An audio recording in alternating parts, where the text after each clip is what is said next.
നമസ്കാരം. പയൻ ഡിബേറ്റിലേക്ക് സ്വാഗതം. സംഘപരിവാറിന് സർക്കാർ കീഴടങ്ങുന്നുവെന്ന പഴിക്ക് മറുപടിയായോ? UDF സർക്കാർ അധികാരത്തിലെത്തിയ നാൾ മുതൽ കേൾക്കുന്ന പ്രധാന വിമർശനം സംഘപരിവാറിന് മുന്നിൽ സർക്കാർ കീഴടങ്ങുന്നു. സർക്കാർ അഭിഭാഷകരുടെ നിയമനം മുതൽ തെരഞ്ഞെടുപ്പ് കമ്മീഷണറെ തെരഞ്ഞെടുത്തതിലും PM ശ്രീ പദ്ധതിയുമായി മുന്നോട്ട് പോകുന്നതിലും വരെ ഉയർന്നത് ഒരേ ആരോപണം: UDF സർക്കാർ സംഘപരിവാറിനോട് മൃദു സമീപനം സ്വീകരിക്കുന്നു. പക്ഷേ ഇപ്പോൾ തുടർച്ചയായി വരുന്ന സർക്കാർ നടപടികൾ മറ്റൊരു രാഷ്ട്രീയ സന്ദേശമല്ലേ നൽകുന്നത്? വന്ദേ മാതരം വിവാദത്തിൽ ചീഫ് സെക്രട്ടറിയുടെ നീക്കത്തിന് തടയിട്ടു. സവർക്കറെ വീരനായി ചിത്രീകരിച്ച അധ്യാപകനെതിരെ സസ്പെൻഷൻ നടപടി. വിദ്വേഷ പരാമർശത്തിന്റെ പേരിൽ സംഘപരിവാർ സഹയാത്രികൻ TG മോഹൻദാസിനെ വീട്ടിലെത്തി പോലീസ് കസ്റ്റഡിയിലെടുത്തു. ഇതെല്ലാം കേവലം ഭരണ നടപടികളോ അതോ ഇതുവരെ ഉയർന്ന സംഘപരിവാറിന് കീഴടങ്ങുന്നു എന്ന വിമർശനത്തിലുള്ള സർക്കാരിന്റെ മറുപടിയോ? നിലപാട് മാറ്റമോ വിമർശനങ്ങൾക്കുള്ള മറുപടിയോ? അതോ രാഷ്ട്രീയ പ്രതിച്ഛായ തിരുത്താനുള്ള ശ്രമമോ? UDF സർക്കാരിന്റെ ഈ നടപടികളെ എങ്ങനെ വായിക്കണം? സംഘിക്കുറി മായ്ക്കുന്നോ UDF സർക്കാർ?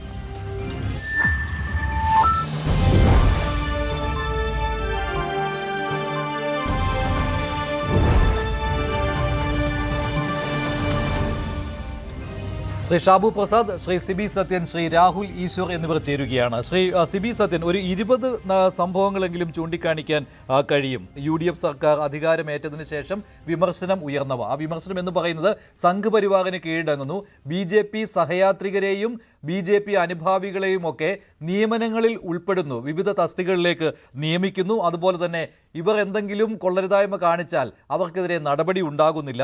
പിന്നെ പഴയ പദ്ധതികൾ, കേന്ദ്രാവിഷ്കൃത പദ്ധതികൾ, PM ശ്രീ പോലെയുള്ള പദ്ധതികൾ നടപ്പിലാക്കുന്ന നീക്കവുമായി മുന്നോട്ട് പോകുന്നു. ഇങ്ങനെ ഒട്ടേറെ പഴി കേട്ടതാണ്. അതാണല്ലോ സംഘപരിവാറിന് കീഴടങ്ങുന്നു എന്ന വിമർശനത്തിന് കാരണം. വന്ദേ മാതരത്തിൽ ഇക്കാര്യം ഉയർന്നു വരികയുണ്ടായി.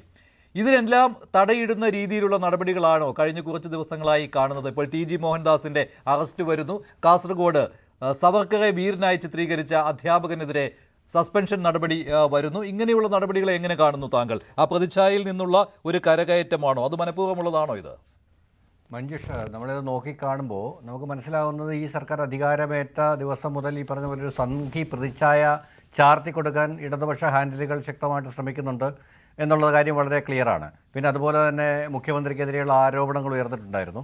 അപ്പം സർക്കാരിൻ്റെ ഇനിഷ്യൽ ദിനങ്ങൾ എടുത്തു നോക്കിക്കഴിഞ്ഞ് കഴിഞ്ഞാൽ അതിനകത്ത് നിയമനങ്ങളടക്കം ഈ പറഞ്ഞതുപോലെ ചില ആരോപണങ്ങളൊക്കെ ഉയർന്നിരുന്നു.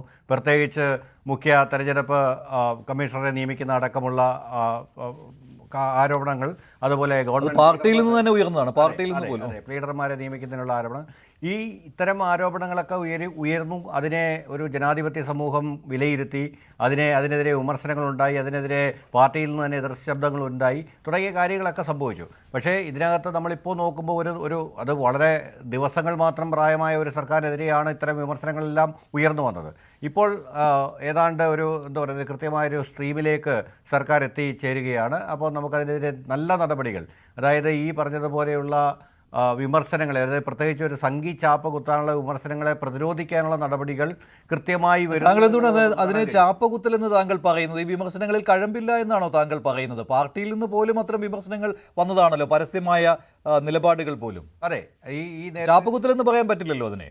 ചാപ്പകുത്തൽ എന്ന് പറയാൻ ഈ പറഞ്ഞതുപോലെ ആ നിയമനം ഒരു അബദ്ധമാണോ, അല്ലെങ്കിൽ ഈ പറഞ്ഞതുപോലെ ആരോടും ആലോചിക്കാതെ എടുത്ത നിയമനമാണോ തുടങ്ങിയ കാര്യങ്ങളിലൊക്കെ ഇപ്പോഴും സംശയം നിലനിൽക്കുന്നുണ്ട്. അപ്പം അതുകൊണ്ട് തന്നെ ഈ പറഞ്ഞതുപോലെ പാർട്ടി അതിനെതിരെ ശക്തമായ പാർട്ടി തലത്തിലൊരു എക്സ്പ്ലനേഷൻ വന്നിട്ടില്ല. അപ്പോൾ അതുകൊണ്ട് തന്നെ സംഘി അങ്ങനെ അത്തരത്തിലൊരു PM ശ്രീയുടെ കാര്യത്തിൽ നമ്മൾ വളരെ കൃത്യമായിട്ട് മനസ്സിലാക്കേണ്ട ഒരു സംഗതി, PM ശ്രീയിൽ ഒപ്പിട്ട് കഴിഞ്ഞ കാലത്ത് അന്ന് ഒപ്പിടാൻ ആദ്യം ഒപ്പിടാതെ നമുക്ക് കഴിഞ്ഞ സർക്കാരിന് മുന്നോട്ട് പോകാമായിരുന്നു. പക്ഷേ PM ശ്രീയിൽ ഒപ്പിടാൻ തീരുമാനിച്ചത് കഴിഞ്ഞ സർക്കാരാണ്. കഴിഞ്ഞ സർക്കാർ ഈ പദ്ധതിയിൽ ഒപ്പിട്ട ശേഷം അന്ന് കേന്ദ്രവും സംസ്ഥാനവും എടുത്ത ഒരു നിലപാട് എന്ന് പറയുന്നത്, സംസ്ഥാനം ആക്ച്വലി എടുത്ത നിലപാട് ഞങ്ങളിത് മരവിപ്പിച്ചു, ഞങ്ങൾ ഒഴിഞ്ഞു മാറുന്നു, അങ്ങനെയൊക്കെ പറഞ്ഞു. പക്ഷേ അന്ന് കേന്ദ്രം പറഞ്ഞ ഒരു നിലപാട്, ഒരിക്കലും ഈ പദ്ധതിയിൽ ഒപ്പിട്ട് കഴിഞ്ഞാൽ നിങ്ങൾക്ക് പിന്നെ ഇതിൽ നിന്ന് മാറാൻ പറ്റില്ല എന്നായിരുന്നു. രസകരമായിട്ട് ഒരു 4-5 മാസം കഴിഞ്ഞപ്പോൾ, ഇലക്ഷൻ കഴിഞ്ഞു, പുതിയ സർക്കാർ അധികാരത്തിൽ വന്നു, അതിനുശേഷം രാജ്യസഭയിൽ കൊടുത്തൊരു മറുപടി നിങ്ങൾക്ക് വേണമെങ്കിൽ സംസ്ഥാനങ്ങൾക്ക് മാറാം എന്നുള്ളതാണ്. ഇത് ആത്യന്തികമായിട്ടൊരു അജണ്ടയേക്കാൾ ഉപരിയായിട്ട് ഇതൊരു സാമ്പത്തിക റിലീസിങ്ങിൻ്റെ പ്രശ്നമാണ്. അതായത് കേരളത്തിലെ വിദ്യാഭ്യാസ പദ്ധതികൾക്കുള്ള, സമഗ്ര വിദ്യാഭ്യാസ പദ്ധതികൾക്കുള്ള ഒരു വലിയ ഫണ്ട് കേന്ദ്രം തടഞ്ഞു വെക്കുന്നത് ഇതിനകത്ത് ഒപ്പിടാത്തതിൻ്റെ പേരിലാണ്. പക്ഷേ അവിടെയും ഒരു രാഷ്ട്രീയ നിലപാടുണ്ടായിരുന്നു. അതെ, ആ രാഷ്ട്രീയ നിലപാടുണ്ട്. എനിക്ക് തോന്നുന്നത് ഇപ്പോൾ വിദ്യാഭ്യാസം കൈകാര്യം ചെയ്യുന്നത് ലീഗ് മന്ത്രിസഭയാണ്.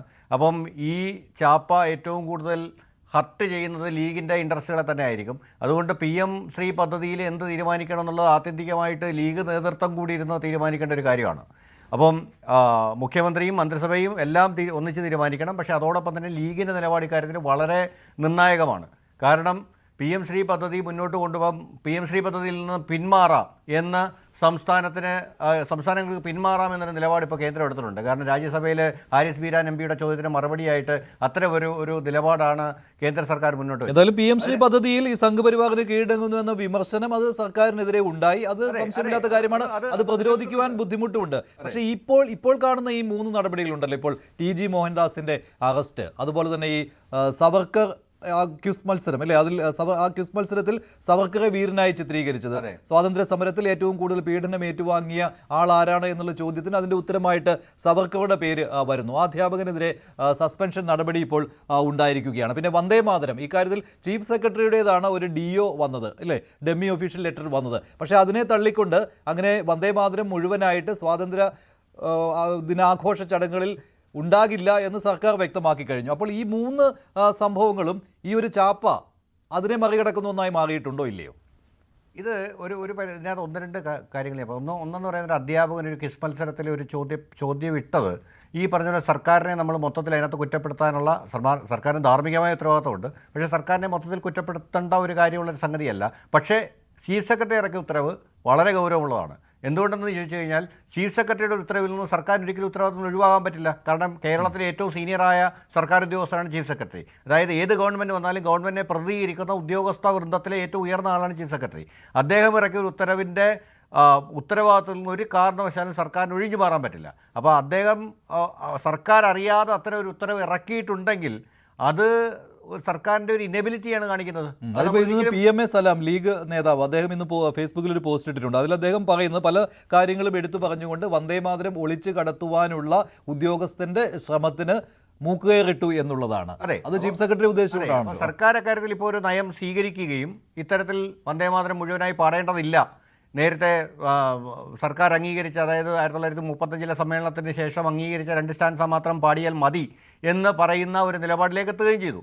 അത് സർക്കാരിൻ്റെ ഒരു ഇച്ഛാശക്തി തന്നെയാണ്. അതായത് ഇത്തരത്തിലൊരു ആരോപണം വന്നപ്പോൾ പ്രത്യേകിച്ചും ഗവൺമെൻറ്റിനെ പ്രതികരിക്കുന്ന ഏറ്റവും സീനിയറായ സർക്കാർ ഉദ്യോഗസ്ഥരുടെയൊക്കെ ഒരു ഉത്തരവിനെ സർക്കാർ തള്ളിക്കൊണ്ട് മറ്റൊരു നിലപാടെടുത്തിരിക്കുന്നു. അത് നേരത്തെ പറഞ്ഞതുപോലെ ആ സംഘീവൽക്കരണം എന്ന് പറയുന്ന ഒരു ഇമേജിനെ മറികടക്കാനുള്ള ശ്രമത്തിൻ്റെ ഭാഗമാണ്. അതുപോലെ തന്നെ TGയുടെ അറസ്റ്റ്, TG നടത്തിയ ആ പ്രസ്താവന എന്ന് പറയുന്നത് ഒരിക്കലും അദ്ദേഹത്തെ പോലെ വളരെ സീനിയറായ ഒരു നേതാവിൽ നിന്ന് ഉണ്ടാകാൻ പാടില്ലാത്ത തരത്തിലുള്ള പ്രസ്താവനയായിരുന്നു. കാരണം അദ്ദേഹം RSകാരനാണ്, ഈ പറഞ്ഞ പോലെ RS സൈദ്ധാന്തികനാണ്. അദ്ദേഹം അത്തരത്തിലുള്ളൊരു ഹൈന്ദവ നിലപാട് സ്വീകരിക്കുന്ന ഒരാളാണ്. പക്ഷേ അദ്ദേഹത്തിൻ്റെ കയ്യിൽ നിന്ന് ഒരിക്കലും വരാൻ പാടില്ലാത്ത തരത്തിലുള്ളൊരു പ്രസ്താവനയാണ് അദ്ദേഹം ആ ജന്തർ മന്തർ സമരവുമായി ബന്ധപ്പെട്ട് നടത്തിയത്. അത് അദ്ദേഹത്തിൻ്റെ ഒരു നിലവാരത്തിൻ്റെ അടുത്തെങ്ങും എത്തുന്നതായിരുന്നില്ല. അപ്പോൾ അങ്ങനൊരു പ്രസ്താവന നടത്തിയ സാഹചര്യത്തിൽ അദ്ദേഹത്തിനെതിരെ കേസെടുക്കുകയും അദ്ദേഹത്തിനെ അറസ്റ്റ് ചെയ്യുക അടക്കമുള്ള കാര്യങ്ങൾ സർക്കാർ ചെയ്തു കഴിഞ്ഞു.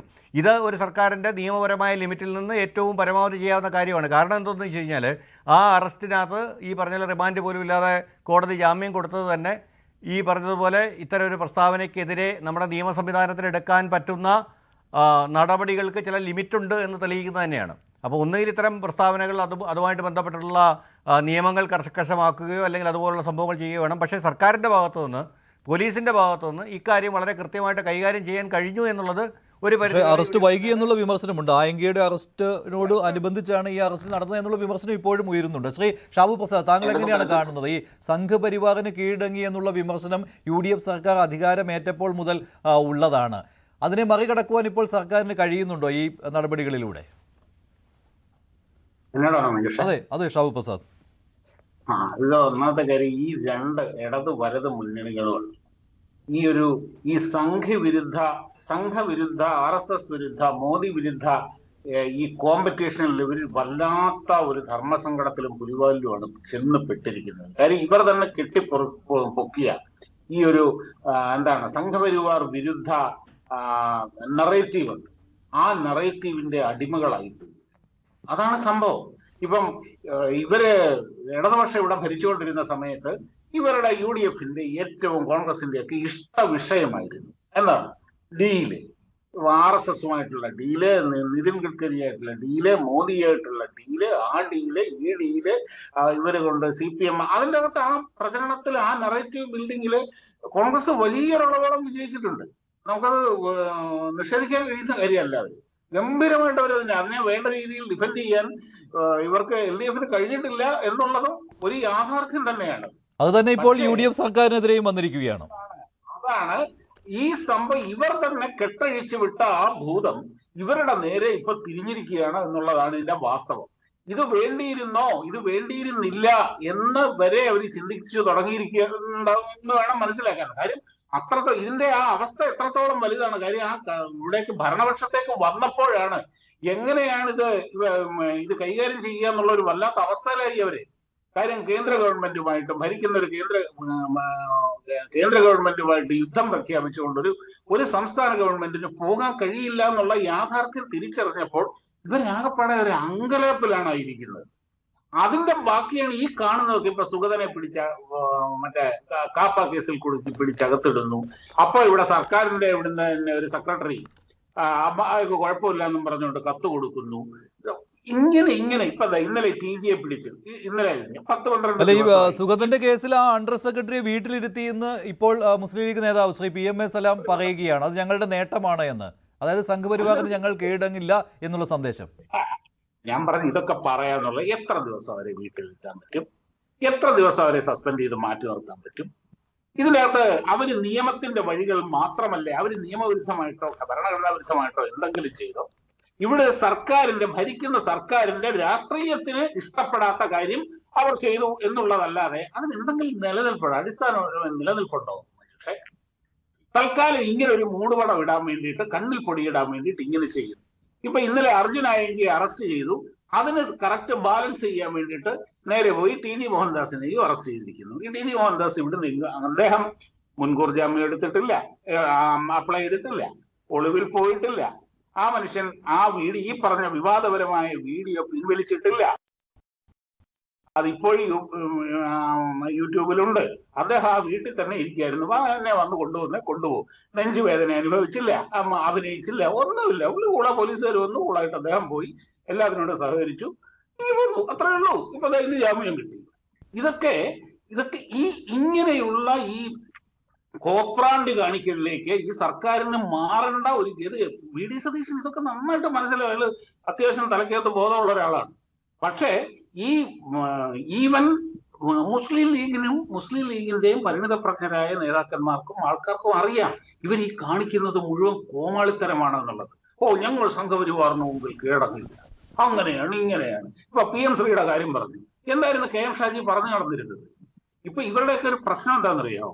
ആൾക്കാർ ഇതൊക്കെ ഇപ്പൊ നമുക്കിത് പറയാം, കുറച്ച് കഴിഞ്ഞാൽ ആൾക്കാർ ഇതൊക്കെ അങ്ങ് മറന്നോളും. ആ കാലം കഴിഞ്ഞു. പറയുന്ന ഓരോ വാക്കും ഇവിടെ ഡോക്യുമെന്റഡ് ആവുകയാണ്. അല്ല, ഈ വന്ദേമാതരം പാടുന്ന കാര്യത്തിൽ, വന്ദേമാതരം ആലപിക്കുന്ന കാര്യത്തിൽ അതും സംഘപരിവാറിന് കീഴടങ്ങുന്നില്ല എന്നുള്ള സന്ദേശം നൽകിയിട്ടുണ്ട് കേട്ടോ. അതിപ്പോൾ നേതാക്കൾ പറയുന്നുമുണ്ട്, തുറന്നു പറയുന്നുമുണ്ട്. സ്വാതന്ത്ര്യദിന ആഘോഷ ചടങ്ങുകളിൽ വന്ദേമാതരം മുഴുവനായിട്ട് ആലപിക്കില്ല. അപ്പോൾ അവിടെയും സംഘപരിവാറിന് കീഴടങ്ങില്ല. നമുക്ക് കാണാം. എന്താ പറഞ്ഞാൽ ഒരു കാര്യം ഞാൻ പറയാം. ഇത് വന്ദേമാതരം പൂർണ്ണമായും, അതായത് ഔദ്യോഗിക ചടങ്ങുകളിലും ഇങ്ങനെ പങ്കെടുക്കുന്നതിൽ പൂർണ്ണമായും പാടിയിരിക്കണം എന്നുള്ളത് ഇപ്പൊ ഈ രാജ്യത്തെ നിയമമാണ്. ലോ ഓഫ് ലാൻഡ് ആണ്. ഇല്ല, നിയമമൊന്നുമില്ല. ആര് പറഞ്ഞു? പാർലമെന്റ് പാസ്സാക്കിയത് അറിഞ്ഞില്ലേ? ഇല്ല, അതിൽ അങ്ങനെയല്ല പറഞ്ഞിരിക്കുന്നത്. അതിൽ വന്ദേമാതരം മുഴുവനായിട്ട് ആലപിക്കണമെന്ന് പറയുന്നില്ല. ജനഗണമനയ്ക്ക് ഈക്വൽ ആയിട്ടുള്ള സ്റ്റാറ്റസ് നൽകിയിട്ടുണ്ട് എന്നേ ഉള്ളൂ. അവഹേളിക്കരുത് എന്നുള്ളതാണ്. പാടാൻ നിർബന്ധിച്ചിട്ടില്ല കേട്ടോ, ആലപിക്കാൻ നിർബന്ധിച്ചിട്ടില്ല. അല്ല, ആലപിക്കാൻ നിർബന്ധിച്ചിട്ടില്ല. അങ്ങനെ ഒരു നിർബന്ധം ഇല്ലാത്ത സമയത്താണ് ചീഫ് സെക്രട്ടറി ഇങ്ങനെ ഒരു DO നൽകിയത്. അല്ല, പൂർണ്ണമായും അത് റൂളാണ്. പൂർണ്ണമായും അവിടെ ഡയറക്ഷനേ ഉള്ളൂ. ശ്രീ ഷാബു, താങ്കൾ ചെക്ക് ചെയ്യാത്തതിന്റെ കുഴപ്പമാണ്. ഡയറക്ഷനേ ഉള്ളൂ. ഹോം മിനിസ്ട്രിയുടെ, ആഭ്യന്തര മന്ത്രാലയത്തിന്റെ ഡയറക്ഷനേ ഉള്ളൂ. ഇപ്പോഴത് നിയമമാണെന്ന്. ഇല്ല, അത് അവഹേളിച്ചാലാണ് സർ. അവഹേളിച്ചാലാണ് 3 വർഷം വരെ തടവ് ശിക്ഷ കിട്ടാവുന്ന ക്രിമിനൽ കുറ്റമാവുന്നത്. ശരി, അങ്ങനെയാണെങ്കിൽ നോക്കാം. പക്ഷെ ഒരു കാര്യമുണ്ട്, ഞങ്ങൾ പൂർണ്ണമായും ആലപിക്കില്ല. ഞങ്ങൾക്ക് ഇത് ഞങ്ങളുടെ രാഷ്ട്രീയത്തിന്, ഞങ്ങളുടെ നയത്തിന് വിരുദ്ധമാണ് എന്ന് പറയുന്നതും ഒരു അപമാനിക്കലാണെന്നേ. അങ്ങനെ വേണമെങ്കിൽ ഇയാളോട് അല്ല, അത് ചോദിച്ചു. അത് ഈ നിയമത്തിന്റെ പരിധിയിൽ വരില്ല കേട്ടോ. നിയമ ഭേദഗതിയുടെ പരിധിയിൽ വരില്ല. ശരി, വരട്ടെ, ഇനി എന്തും ആയിക്കോട്ടെ. ഈ രാജ്യത്ത്, ഈ കേരളത്തിന്റെ, അതായത് രാജ്യം മുഴുവൻ ഇത് കാണുകയാണ്. ഈ കേരളത്തിലെ ഏറ്റവും വലിയ ഒരു രാഷ്ട്രീയ ചർച്ചാ വിഷയമാണ് വന്ദേ മാതരം മുഴുവൻ ആലപിക്കണോ വേണ്ടയോ. വന്ദേ മാതരം മുഴുവനും ആലപിച്ചു കഴിഞ്ഞാൽ ഇവിടുത്തെ മതേതരത്വം ഇടിഞ്ഞ് പൊളിഞ്ഞ് തകർന്ന് താഴെ വീഴും. കേരളം നേരിടുന്ന ഏറ്റവും വലിയ വിഷയമാണിത് കേട്ടോ. ഇത് രാജ്യം മുഴുവൻ കാണും. ഇത് ഞാൻ പറഞ്ഞല്ലോ, ഇത് പഴയ കാലമൊന്നും അല്ല മനുഷ്യ. പറയുന്ന ഓരോ വാക്കും, എടുക്കുന്ന ഓരോ നിലപാടുകളും, ഇപ്പൊ ഞാനായാലും മനുഷ്യായാലും ഇവിടെ ആരെയായാലും ഇത് ഡോക്യുമെന്റഡ്. ശരിയാണ്. ഇതിൽ സംഘപരിവാറിന് ദേശീയ തലത്തിൽ ഗുണകരമാകുന്ന ഒന്നെന്ന് പറയുന്നത് സവർക്കറുടെ വിഷയമായിരിക്കും. സവർക്കർ ക്വിസിലെ ആ ക്വിസ് മത്സരത്തിൽ സവർക്കറെ കുറിച്ചുള്ള ആ ചോദ്യം തയ്യാറാക്കിയ അധ്യാപകനെതിരെ എടുത്ത നടപടി, അത് ദേശീയ തലത്തിൽ സംഘപരിവാർ ഉപയോഗപ്പെടുത്താൻ സാധ്യതയുണ്ട്. ഈ വന്ദേ മാതരം ഇപ്പൊ വേറെ ഏതെങ്കിലും സംസ്ഥാനത്ത് ഇത് വിഷയമാണോ? വേറെ ഏതെങ്കിലും സംസ്ഥാനത്ത് കോൺഗ്രസ് ഭരിക്കുന്ന സംസ്ഥാനങ്ങളുണ്ടല്ലോ, പ്രതിപക്ഷങ്ങൾ ഭരിക്കുന്ന സംസ്ഥാനങ്ങളുണ്ടല്ലോ ഈ രാജ്യത്ത്. വേറെ എവിടെയെങ്കിലും ഞങ്ങൾ വന്ദേ മാതരം മുഴുവൻ പാടില്ല? ഈ രാജ്യം, ഈ നാട് നേരിടുന്ന, ഈ നാട് ഇവിടെ അഭിമാനത്തോട് പറയുന്ന കാര്യമാണ് വന്ദേ മാതരം ഞങ്ങൾ പാടില്ല, മുഴുവൻ പാടില്ല. അല്ല, അത് നാട് ഭരിക്കുന്ന കോൺഗ്രസിന്റെ UDF-ന്റെ പ്രഖ്യാപിത നയമാണ്. അവർക്കൊരു രാഷ്ട്രീയ നിലപാടുണ്ടല്ലോ. അതിപ്പോൾ BJP ഭരിക്കുന്ന സംസ്ഥാനമാണെങ്കിൽ അവരുടെ രാഷ്ട്രീയ നിലപാടിനനുസരിച്ചായിരിക്കും പോവുക. അത്രേ ഉള്ളൂ. ആയിക്കോട്ടെ. അല്ല, അങ്ങനെ ഈ കോൺഗ്രസ് ഭരിക്കുന്ന മറ്റുള്ള സംസ്ഥാനങ്ങളോ? സാറേ, ഈ വന്ദേ ഭാരതം മുഴുവൻ പാടില്ല എന്ന് പറയുന്നതേ വന്ദേ ഭാരതത്തിന്റെ 2 സ്റ്റാൻസ മാത്രമേ നേരത്തെ ഔദ്യോഗികമായിട്ട് അംഗീകരിച്ചിട്ടുണ്ടായിരുന്നുള്ളൂ. ഇപ്പം വന്ന ഈ പുതിയ കേന്ദ്ര സർക്കാർ നയം അനുസരിച്ച്, അതായത് കുത്തിത്തിരിപ്പുണ്ടാക്കുക എന്ന് പറയുന്ന അടിസ്ഥാന നയം അനുസരിച്ചാണ് ബാക്കിയുള്ള സ്റ്റാൻസ് കൂടി അതിനകത്ത് ആഡ് ചെയ്തിരിക്കുന്നത്. അല്ലല്ല, അതിനു മുമ്പ് വളരെ കൃത്യമായിട്ട് 2 സ്റ്റാൻസ പാടി എല്ലാവരും വളരെ സന്തോഷമായിട്ട് ജീവിച്ച ഒരു രാജ്യമാണ്. ഇപ്പൊ അതിനകത്ത് ഈ അഡീഷണൽ ആയിട്ട് 3-4 സ്റ്റാൻസുകൾ ചേർക്കണം എന്നുള്ളത്. ശരി, ശ്രീ രാഹുൽ ഈശ്വർ, ഇത് സംഘപരിവാറിന് കീഴടങ്ങുന്നു UDF സർക്കാർ എന്ന ഇമേജ് മാറുന്നുണ്ടോ ഇപ്പോഴത്തെ ഈ നടപടികളിലൂടെ? ശ്രീ രാഹുൽ, എന്തായാലും അങ്ങനെ ഒരു ചാപ്പ ഉണ്ടായിരുന്നു, അത് പ്രതിപക്ഷം ഫലപ്രദമായി ഉപയോഗപ്പെടുത്തിക്കൊണ്ടിരിക്കുകയായിരുന്നു. ആ സമയത്താണ് ഇങ്ങനെയുള്ള തുടർ നടപടികൾ UDF സർക്കാരിന്റെ ഭാഗത്ത് നിന്ന് ഉണ്ടാകുന്നത്. ഇതൊരു ഇമേജ് ബിൽഡിംഗ് ആകുന്നുണ്ടോ? മഞ്ജുഷ്, നമ്മൾ ഇന്ത്യയുടെ പൊളിറ്റിക്കൽ സ്പെക്ട്രം ആത്മാർത്ഥമായിട്ട് അറിയണം.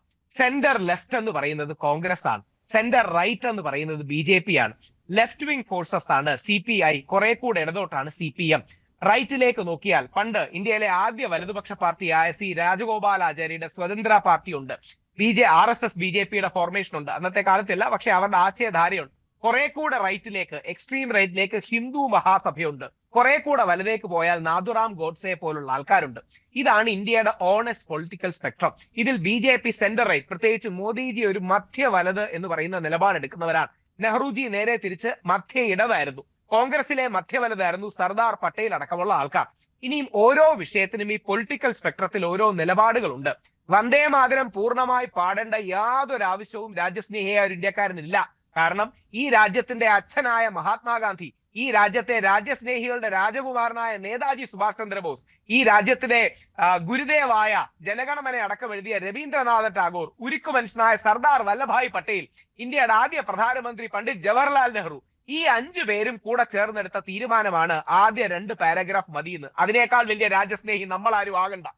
ഈ ഇന്ത്യ രാജ്യത്തിന് വേണ്ടി യഥാർത്ഥത്തിൽ പടപൊരുതി ജീവിതം ഹോമിച്ച ഏറ്റവും പ്രമുഖരായ 5 പേർ ചേർന്നെടുത്ത തീരുമാനമാണ്.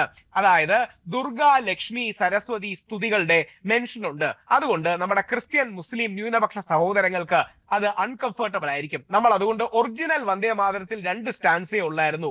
ആ 2 സ്റ്റാൻസ നമ്മൾ പാടിയാൽ മതി. വന്ദേ മാതരം മനോഹരമായ ഒരു സോങ്ങാണ്, പൂർണ്ണമായി പാടാനുള്ള 2 സ്റ്റാൻസേ ഉള്ളൂ. അതിനു മുമ്പ് കോൺഗ്രസിന്റെ സമ്മേളനങ്ങളിൽ പോലും ആലപിച്ചിരുന്നതാണല്ലോ മുഴുവൻ സ്റ്റാൻസേ. നന്നായി ശ്രീ ഷാബു പ്രസാദ് അദ്ദേഹത്തിന്റെ അറിവില്ലാതെ എക്സ്പോസ് ചെയ്ത് നന്നായി. അദ്ദേഹം അറിഞ്ഞിരിക്കണം, വന്ദേ മാതരത്തിൽ 2 സ്റ്റാൻസേ ഉള്ളൂ. വന്ദേ മാതരത്തിൽ 2 സ്റ്റാൻസേ ഉള്ളൂ. വന്ദേ മാതരത്തിൽ 2 സ്റ്റാൻസേ ഉള്ളൂ. വന്ദേ മാതരത്തിൽ ഒറിജിനൽ വന്ദേ മാതരത്തിൽ 2 സ്റ്റാൻസേ ഉള്ളൂ.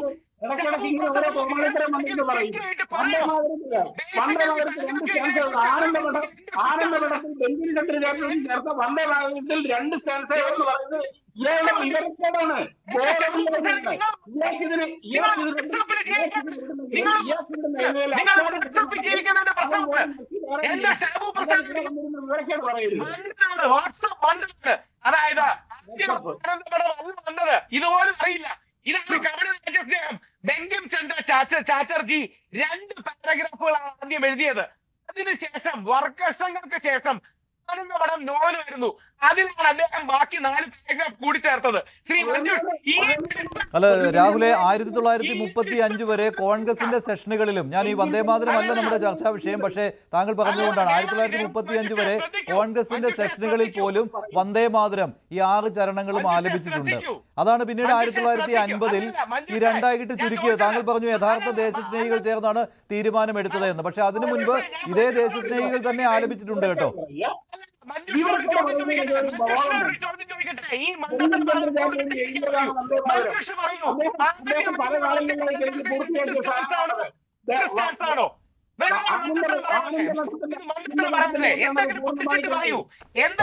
താങ്കൾ പറഞ്ഞത് അതിന്റെ അല്ലല്ലോ, ഞാൻ പറയട്ടെ, അത് ആനന്ദമഠത്തിൽ പിന്നീട് ഈ 4 സ്റ്റാൻസുകൾ കൂടി വന്നു എന്നുള്ളതാണല്ലോ.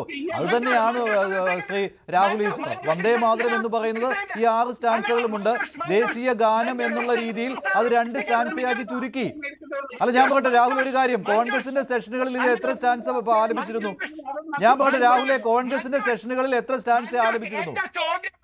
ഞാൻ അതല്ല പറഞ്ഞത്, കോൺഗ്രസിന്റെ സെഷനുകളിൽ എത്ര സ്റ്റാൻസ് ആലപിച്ചിരുന്നു? മഞ്ജുഷ് ശ്രദ്ധിക്കൂ, എന്റെ സമയമല്ലേ, മഞ്ജുഷിനോടാണ് ചോദ്യം. എനിക്ക് മനസ്സിലായി, കോൺഗ്രസിന്റെ സെഷനുകളിൽ എത്ര സ്റ്റാൻസ് ഉണ്ടായിരുന്നു? എന്റെ ചോദ്യം മഞ്ജുഷിനോടാണ്. മഞ്ജുഷ് എന്റെ ചോദ്യം അത് ചോദിക്കട്ടെ. മഞ്ജുഷ് എന്റെ ചോദ്യം മഞ്ജുഷിനെ പറഞ്ഞ് പിടിക്കപ്പെട്ടെ. മഞ്ജുഷ് എന്റെ ചോദ്യം ാണ്. മഞ്ജുഷ് ഇതിനെ കുറിച്ച് റിസർച്ച് ചെയ്തിട്ടാണല്ലോ ഇരിക്കുന്നത്. വന്ദേ മാതരം ആദ്യം എഴുതിയപ്പോ 2 സ്റ്റാൻസയാണോ 6 സ്റ്റാൻസയാണോ ഉണ്ടായിരുന്നത്? 2 സ്റ്റാൻസ. പക്ഷെ പിന്നീട് താങ്കൾ തന്നെ പറഞ്ഞുവല്ലോ ആനന്ദമഠത്തിൽ ആ 4 സ്റ്റാൻസയോടെ വന്നു എന്നുള്ളത്. വന്ദേ മാതരം എന്ന രീതിയിൽ ഞാനൊരു ചോദ്യം തിരിച്ചു ചോദിക്കട്ടെ, കോൺഗ്രസിന്റെ സെഷനുകളിൽ ഈ 2 സ്റ്റാൻസയാണോ ഉണ്ടായിരുന്നത്? രാഹുൽ ഞാനൊന്ന് ചോദിക്കട്ടെ, കോൺഗ്രസിന്റെ സെഷനുകളിൽ എത്ര സ്റ്റാൻസ ഉണ്ടായിരുന്നു? ഞാൻ ചോദിക്കട്ടെ, കോൺഗ്രസിന്റെ സെഷനുകളിൽ എത്ര ചരണം ഉണ്ടായിരുന്നു? താങ്കൾ കൺഫ്യൂഷൻ ഉണ്ടാക്കുകയാണ്. വന്ദേ മാതരം അല്ല നമ്മുടെ ചർച്ചാ വിഷയം, പക്ഷെ താങ്കൾ പറഞ്ഞതുകൊണ്ടാണ് കോൺഗ്രസിന്റെ സെഷനുകളിൽ എത്ര സ്റ്റാൻസ ഉണ്ടായിരുന്നു? നിങ്ങളുടെ ഓരോ പ്രേക്ഷകനും കേൾക്കണം, വന്ദേ മാതരത്തിന്റെ ചരിത്രം പോലും അറിയില്ല. അതായത് വന്ദേ മാതരം ആദ്യം 2 പാരഗ്രാഫുകളായിരുന്നു. അതിനുശേഷമാണ് ആനന്ദമഠം വന്നത്. ആനന്ദമഠത്തിലേക്ക് ശ്രീ ബങ്കിം ചന്ദ്ര ചാറ്റർജി അല്ലെങ്കിൽ ചടോപാധ്യായ ഈ 2 പാരഗ്രാഫിന്റെ കൂടെ 4 പാരഗ്രാഫ് എക്സ്ട്രാ ആഡ് ചെയ്യുകയാണ്. അപ്പൊ ഈ 2 പാരഗ്രാഫാണ് ഒറിജിനൽ വന്ദേ മാതരത്തിന് ഉണ്ടായത്. കോൺഗ്രസിന്റെ സെഷനുകളിലൂടെ പറയട്ടോ, കോൺഗ്രസിന്റെ സെഷനുകളിൽ എങ്ങനെയാണെന്ന് കൂടെ പറയൂ. ചുമ്മാ തെറ്റിദ്ധരിപ്പിക്കല്ലേ രാഹുലെ. കോൺഗ്രസിന്റെ സെഷനുകളിൽ എത്ര സ്റ്റാൻസ് ഉണ്ടായിരുന്നു? എന്റെ ചോദ്യം ഇത് ഞാൻ പറഞ്ഞ വസ്തുതയല്ലേ? കോൺഗ്രസിന്റെ സെഷനുകളിൽ എത്ര സ്റ്റാൻസ് ഉണ്ടായിരുന്നു? അതിൽ നിന്നാണല്ലോ 2ആയിട്ട് പിന്നീട് ചുരുക്കിയത്. അതേ ഞാൻ പറഞ്ഞുള്ളൂ. ഡിനൈ ചെയ്യാമോ? എന്റെ പൊന്നു രാഹുലെ, അതല്ല നമ്മുടെ ഡിബേറ്റബിൾ പോയിന്റ്. താങ്കൾ പറഞ്ഞു 1950-ൽ 2 സ്റ്റാൻസയാക്കി ചുരുക്കി കോൺസ്റ്റിറ്റ്യൂവന്റ് അസംബ്ലി എന്ന്. അങ്ങനെയാണെങ്കിൽ അതിന് മുൻപ് എത്രയായിരുന്നു? 1935 വരെ. മഞ്ജുഷേ, എന്റെ സമയമല്ലേ? അന്ന് താങ്കൾ താങ്കൾ പറഞ്ഞുകൊണ്ടിരിക്കുക അതെല്ലാം. കഴിയാതെ നിലവിളിക്കുന്ന എന്തിനാണ്? മഞ്ജുഷ്, യഥാർത്ഥത്തിൽ ഓരോ പ്രേക്ഷകനും കാണണം, ഇത്തരത്തിൽ കപട രാജ്യസ്നേഹം പറയുന്നവർ ഒരു ചോദ്യത്തിൽ തകർന്നു വീഴാനേ ഉള്ളൂ. ഇനി എന്റെ മറുപടി, വന്ദേ മാതരം ഏത് ചോദ്യം? എന്താണ് താങ്കൾ ഈ പറയുന്നത്? കോൺഗ്രസിന്റെ സെഷനുകളിൽ ആലപിച്ചിരുന്നത് ഈ 6 സ്റ്റാൻസയുമായിരുന്നു രാഹുലെ. മഞ്ജുഷ, ഒരു കാര്യം കൂടെ വളരെ വ്യക്തമായി പറയുകയാണ്. അഥവാ ഷാബു പ്രസാദ് സംസാരിച്ചുകൊണ്ടിരിക്കുകയാണെങ്കിൽ ഷാബു പ്രസാദ് സംസാരിക്കുമ്പോൾ ഞാൻ ഇതേപോലെ ബഹളം വെക്കും. യാതൊരു മടിയും കാണില്ല. ഷാബു പ്രസാദ് സംസാരിക്കുമ്പോൾ ഇതേ ബഹളം ഞാൻ വെക്കും. മഞ്ജുഷിന്റെ ചർച്ച അലമ്പാണെന്നുണ്ടെങ്കിൽ പുള്ളിയോട് മിണ്ടായിരിക്കാൻ പറയണം. മഞ്ജുഷിന്റെ ചർച്ച അലമ്പാണെന്നുണ്ടെങ്കിൽ പുള്ളിയോട് മിണ്ടായിരിക്കാൻ പറയണം. ഷാബു രണ്ടുപേരും സംസാരിച്ചാൽ തിരിയുന്നില്ല കേട്ടോ. രണ്ടുപേരും സംസാരിച്ചാൽ തിരിയുന്നില്ല. രാഹുൽ പറഞ്ഞിട്ട് ഷാബുവിന് പറയാം. എന്നുള്ള മറുപടി. മഞ്ജുഷ, എന്റെ മറുപടി, വന്ദേ മാതരത്തിന്റെ ചരിത്രം പോലും അറിയാതെയാണ് കപട രാജസ്നേഹികൾ വന്ദേ മാതരത്തെ വടിയായി ഉപയോഗിച്ച് ഇവിടുത്തെ ന്യൂനപക്ഷങ്ങളെ തല്ലുന്നത്. രാഹുൽ പറയട്ടെ, രാഹുൽ പറഞ്ഞിട്ട് അതിന് മറുപടി പറയാം. ഷാബു, രാഹുൽ പറയട്ടെ. അല്ല, കേൾക്കുന്നില്ല, അതുകൊണ്ടാണ്. പൊള്ളയാണ് പുള്ളിയുടെ വാദങ്ങൾ, പൊള്ളയാണ്. വാദങ്ങൾക്ക് കഴമ്പില്ല, ഫാക്ട് ഇല്ല, വസ്തുതയില്ല. അതെ, ഷാബു പറയല്ലേ. ഷാബു പറഞ്ഞു കഴിഞ്ഞാൽ കേൾക്കില്ല, അതുകൊണ്ടാണ്. രാഹുൽ പറഞ്ഞു തീരട്ടെ. രാഹുലിന്റെ പൊള്ളയ വാദങ്ങൾ ഉന്നയിക്കട്ടെ. ശരി, അദ്ദേഹത്തിന്റെ വാദങ്ങൾ തകർന്നു വീഴുമെന്ന പേടിയാണ്. ഇനി ഞാൻ പറയാം, വന്ദേ മാതരം അടക്കമുള്ളവയിൽ ശക്തമായ നിലപാട് നമ്മൾ എടുക്കണം. എന്തുകൊണ്ടാണ്? ഗാന്ധിജിയും നേതാജിയും നെഹ്റുജിയും സർദാർ വല്ലഭായ് പട്ടേലും രവീന്ദ്രനാഥ ടാഗോർ അടക്കമുള്ള രാജ്യസ്നേഹികൾ എടുത്ത നിലപാട് അതാണ്. ആ നിലപാടിലേക്ക് നമുക്ക് തിരിച്ചു പോകണം. ഇനി ആർക്കെങ്കിലും അത് പൂർണ്ണമായി പാടണമെന്നുണ്ടെങ്കിൽ പാടിക്കോട്ടെ, തീർച്ചയായിട്ടും അതിനെ ആദരിക്കണം. ആര് വേണ്ടെന്ന് പറയുന്നു? ഏറ്റവും ആദരവോടുകൂടി തന്നെ വന്ദേ മാതരത്തെയും സാരേ ജഹാം സേ അച്ഛയും ജനഗണമനയും നമ്മുടെ എല്ലാ ദേശീയ ബിംബങ്ങളെ കാണണം. പക്ഷേ വന്ദേ മാതരം അടിച്ചേൽപ്പിക്കാനോ വന്ദേ മാതരത്തെ ഉപയോഗിച്ച് ന്യൂനപക്ഷങ്ങളെ അടിക്കാനോ നമ്മൾ സമ്മതിക്കരുത്. ശരി രാഹുൽ, ഒരു ചോദ്യം എടുക്കുന്നു ചോദിച്ചോട്ടെ. താങ്കൾ പറഞ്ഞു 2 സ്റ്റാൻസേ ഉണ്ടായിരുന്നുള്ളൂ എന്ന്. പക്ഷേ താങ്കൾ ഇതിന് മറുപടി പറയുന്നില്ല. കോൺഗ്രസിന്റെ സെഷനുകളിൽ എത്ര സ്റ്റാൻസ ഉണ്ടായിരുന്നു? 6 ഉണ്ടായിരുന്നു. കോൺഗ്രസിന്റെ സെഷനിൽ രവീന്ദ്രനാഥ ടാഗോറാണ് ഇത് ആലപിക്കുന്നത്. അതെ, അതൊക്കെ അറിയാം. ടാഗോർ അടക്കം പല കോൺഗ്രസിന്റെ സെഷനിലും ഇത് ഫുൾ ആലപിച്ചിട്ടുണ്ട്. അത്രേ ഉള്ളൂ. ഇതിന്റെ ഒറിജിനൽ അല്ല, അത് ഇതേ രാജ്യസ്നേഹികൾ തന്നെയാണല്ലോ അവിടെയും ആലപിച്ചത്. 1950 പിന്നെ തിരുത്തിയ ഇതേ രാജ്യസ്നേഹികൾ. അപ്പൊ താങ്കൾ ഞങ്ങൾക്ക് അവിടെ അല്ല, ഞങ്ങൾ തെറ്റായ വിവരങ്ങൾ നൽകുന്നു എന്ന് പറയുമ്പോൾ രാഹുൽ പകുതി വെന്ത കാര്യങ്ങൾ പറയരുത്. എന്റെ വാദഗതി വന്ദേ മാതരം ഒറിജിനലി ആദ്യമായി എഴുതിയപ്പോൾ അതിൽ 2 സ്റ്റാൻസേ ഉണ്ടായിരുന്നു. അത് പ്രസക്തമേ അല്ല രാഹുൽ, അത് പ്രസക്തമേ അല്ല. അത് പ്രസക്തമല്ല. അത് പ്രസക്തമല്ല. കാരണം അതിനുശേഷം 6 സ്റ്റാൻസയും കോൺഗ്രസിന്റെ സെഷനുകളിൽ ഉണ്ടായിരുന്നു. അതാണ് പ്രസക്തമായ കാര്യം. അത് പിന്നീട് 1950 കോൺസ്റ്റിറ്റ്യൂവന്റ് അസംബ്ലിയിൽ മാറ്റുകയായിരുന്നു ചെയ്തത്. താങ്കൾ 2 ചരണം പാടണം എന്നുള്ള നിലപാടുള്ള ആളാണ്. പക്ഷേ ഈ വസ്തുതകളെ വളച്ചൊടിച്ച് പറയരുത് താങ്കളുടെ ഭാഗം ന്യായീകരിക്കുന്നതിന് വേണ്ടി. ശരി, നമ്മുടെ ചർച്ചാ വിഷയം അതല്ല. ഇത് ഈ സംഘ് പരിവാറിന് കീഴടങ്ങുന്നു എന്നുള്ള പ്രതിച്ഛായയിൽ മാറ്റം വരുത്തുവാൻ ഉതകുന്നുണ്ടോ UDF സർക്കാരിനെ എന്നുള്ളതാണ്. ബാക്കി താങ്കൾ ഉന്നയിച്ച കാര്യങ്ങൾക്ക് ഷാബു മറുപടി നൽകും. ശരി, അപ്പോ അൾട്രാ റൈറ്റ് വിംഗിന്റെ നിലപാടിലേക്ക് കോൺഗ്രസ് പോകരുത്. തീവ്ര വലതുപക്ഷത്തിന്റെ നിലപാടിലേക്ക് കോൺഗ്രസ് പോകരുത്. കോൺഗ്രസ് മധ്യ വലതിനെ അക്കോമഡേറ്റ് ചെയ്യണം, സംശയമില്ല. Centre right. അതുകൊണ്ടാണ് ഗാന്ധിജി, ശ്യാമപ്രസാദ് മുഖർജി, ഗാന്ധിജിയും കൂടെ താല്പര്യപ്പെട്ടാണ് നെഹ്റുജി ഇൻഡസ്ട്രീസ് മിനിസ്റ്റർ ആയത്.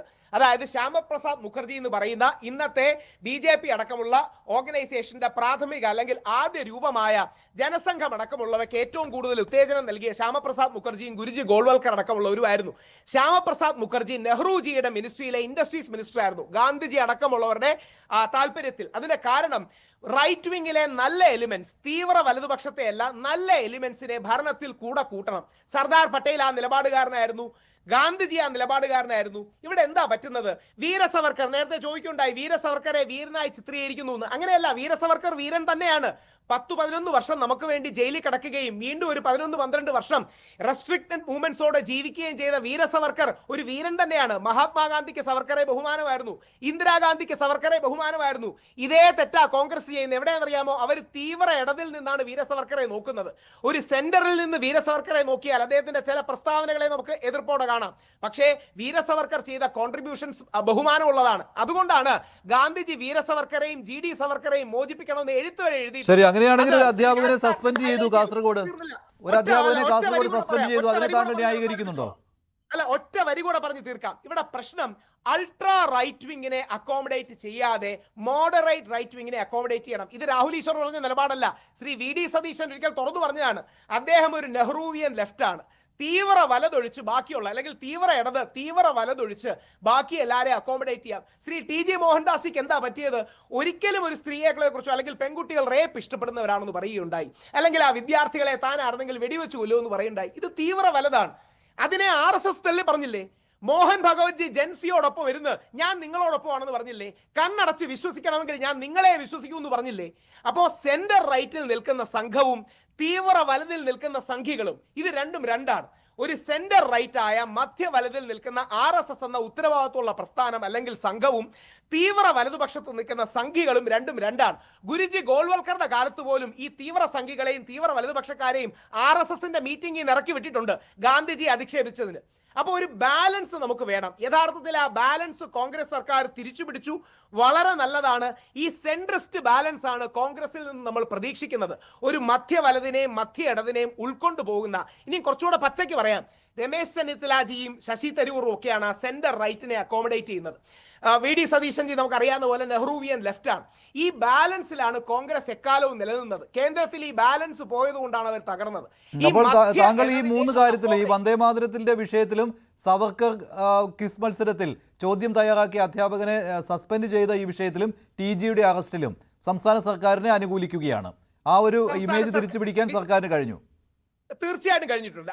ആ വിശാല അർത്ഥത്തിൽ ആ ഇമേജ് തിരിച്ചുപിടിക്കാൻ കഴിഞ്ഞിട്ടുണ്ട്. അത് നല്ലതുമാണ്, അത് പോസിറ്റീവാണ്, അതൊരു ബാലൻസ്ഡ് ഇമേജ് ആണ്. ശരി, ഷാബു മറുപടി.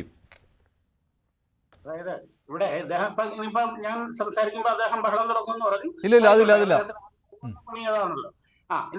താങ്കളെ പോലല്ല ഞാൻ, താങ്കൾ അത്ര നിലവാരമില്ലാത്തവനല്ല ഞാൻ. രാഹുലെ വിട്ടോളാം. അയ്യോ ഇല്ല, എന്റെ ആ നിലവാരം താങ്കൾക്കില്ല. ശബരിമല യുവതികളെ കയറ്റാൻ നിന്ന ആളല്ലേ, ശബരിമല യുവതികളെ കയറ്റാൻ നിന്ന ആളല്ലേ. എന്താണ് രാഹുലെ ഓർമ്മയുണ്ട്, മറന്നിട്ടില്ല. എന്നെ പോലെയാണ് താങ്കൾ എന്ന് പറയുന്നതിന് മുമ്പ് എന്നെ ഇങ്ങ് കൊന്നേക്കണം. അയ്യോ നിങ്ങളെ പോലെ ഞാനേ അല്ല. അയ്യോ താങ്കളുമായിട്ട് എന്നെ കമ്പയർ ചെയ്യരുത്. ശബരിമല യുവതികളെ കയറ്റാൻ നിന്ന ആളാണ് നിങ്ങൾ. ശബരിമല യുവതികളെ കയറ്റാൻ നിന്ന ആളാണ്. രാഹുലെ മതിയാക്കി. ഷാബു പറയട്ടെ. ഷാബു ചെയ്തപ്പോ ഇത് ചെയ്തില്ലല്ലോ. മഞ്ജുഷ ഷാബു എന്ന് പറഞ്ഞവൻ പറഞ്ഞില്ലല്ലോ. ഞാൻ പറഞ്ഞു. അതുകൊണ്ടല്ലേ ഷാബു മിണ്ടാതിരുന്നത്.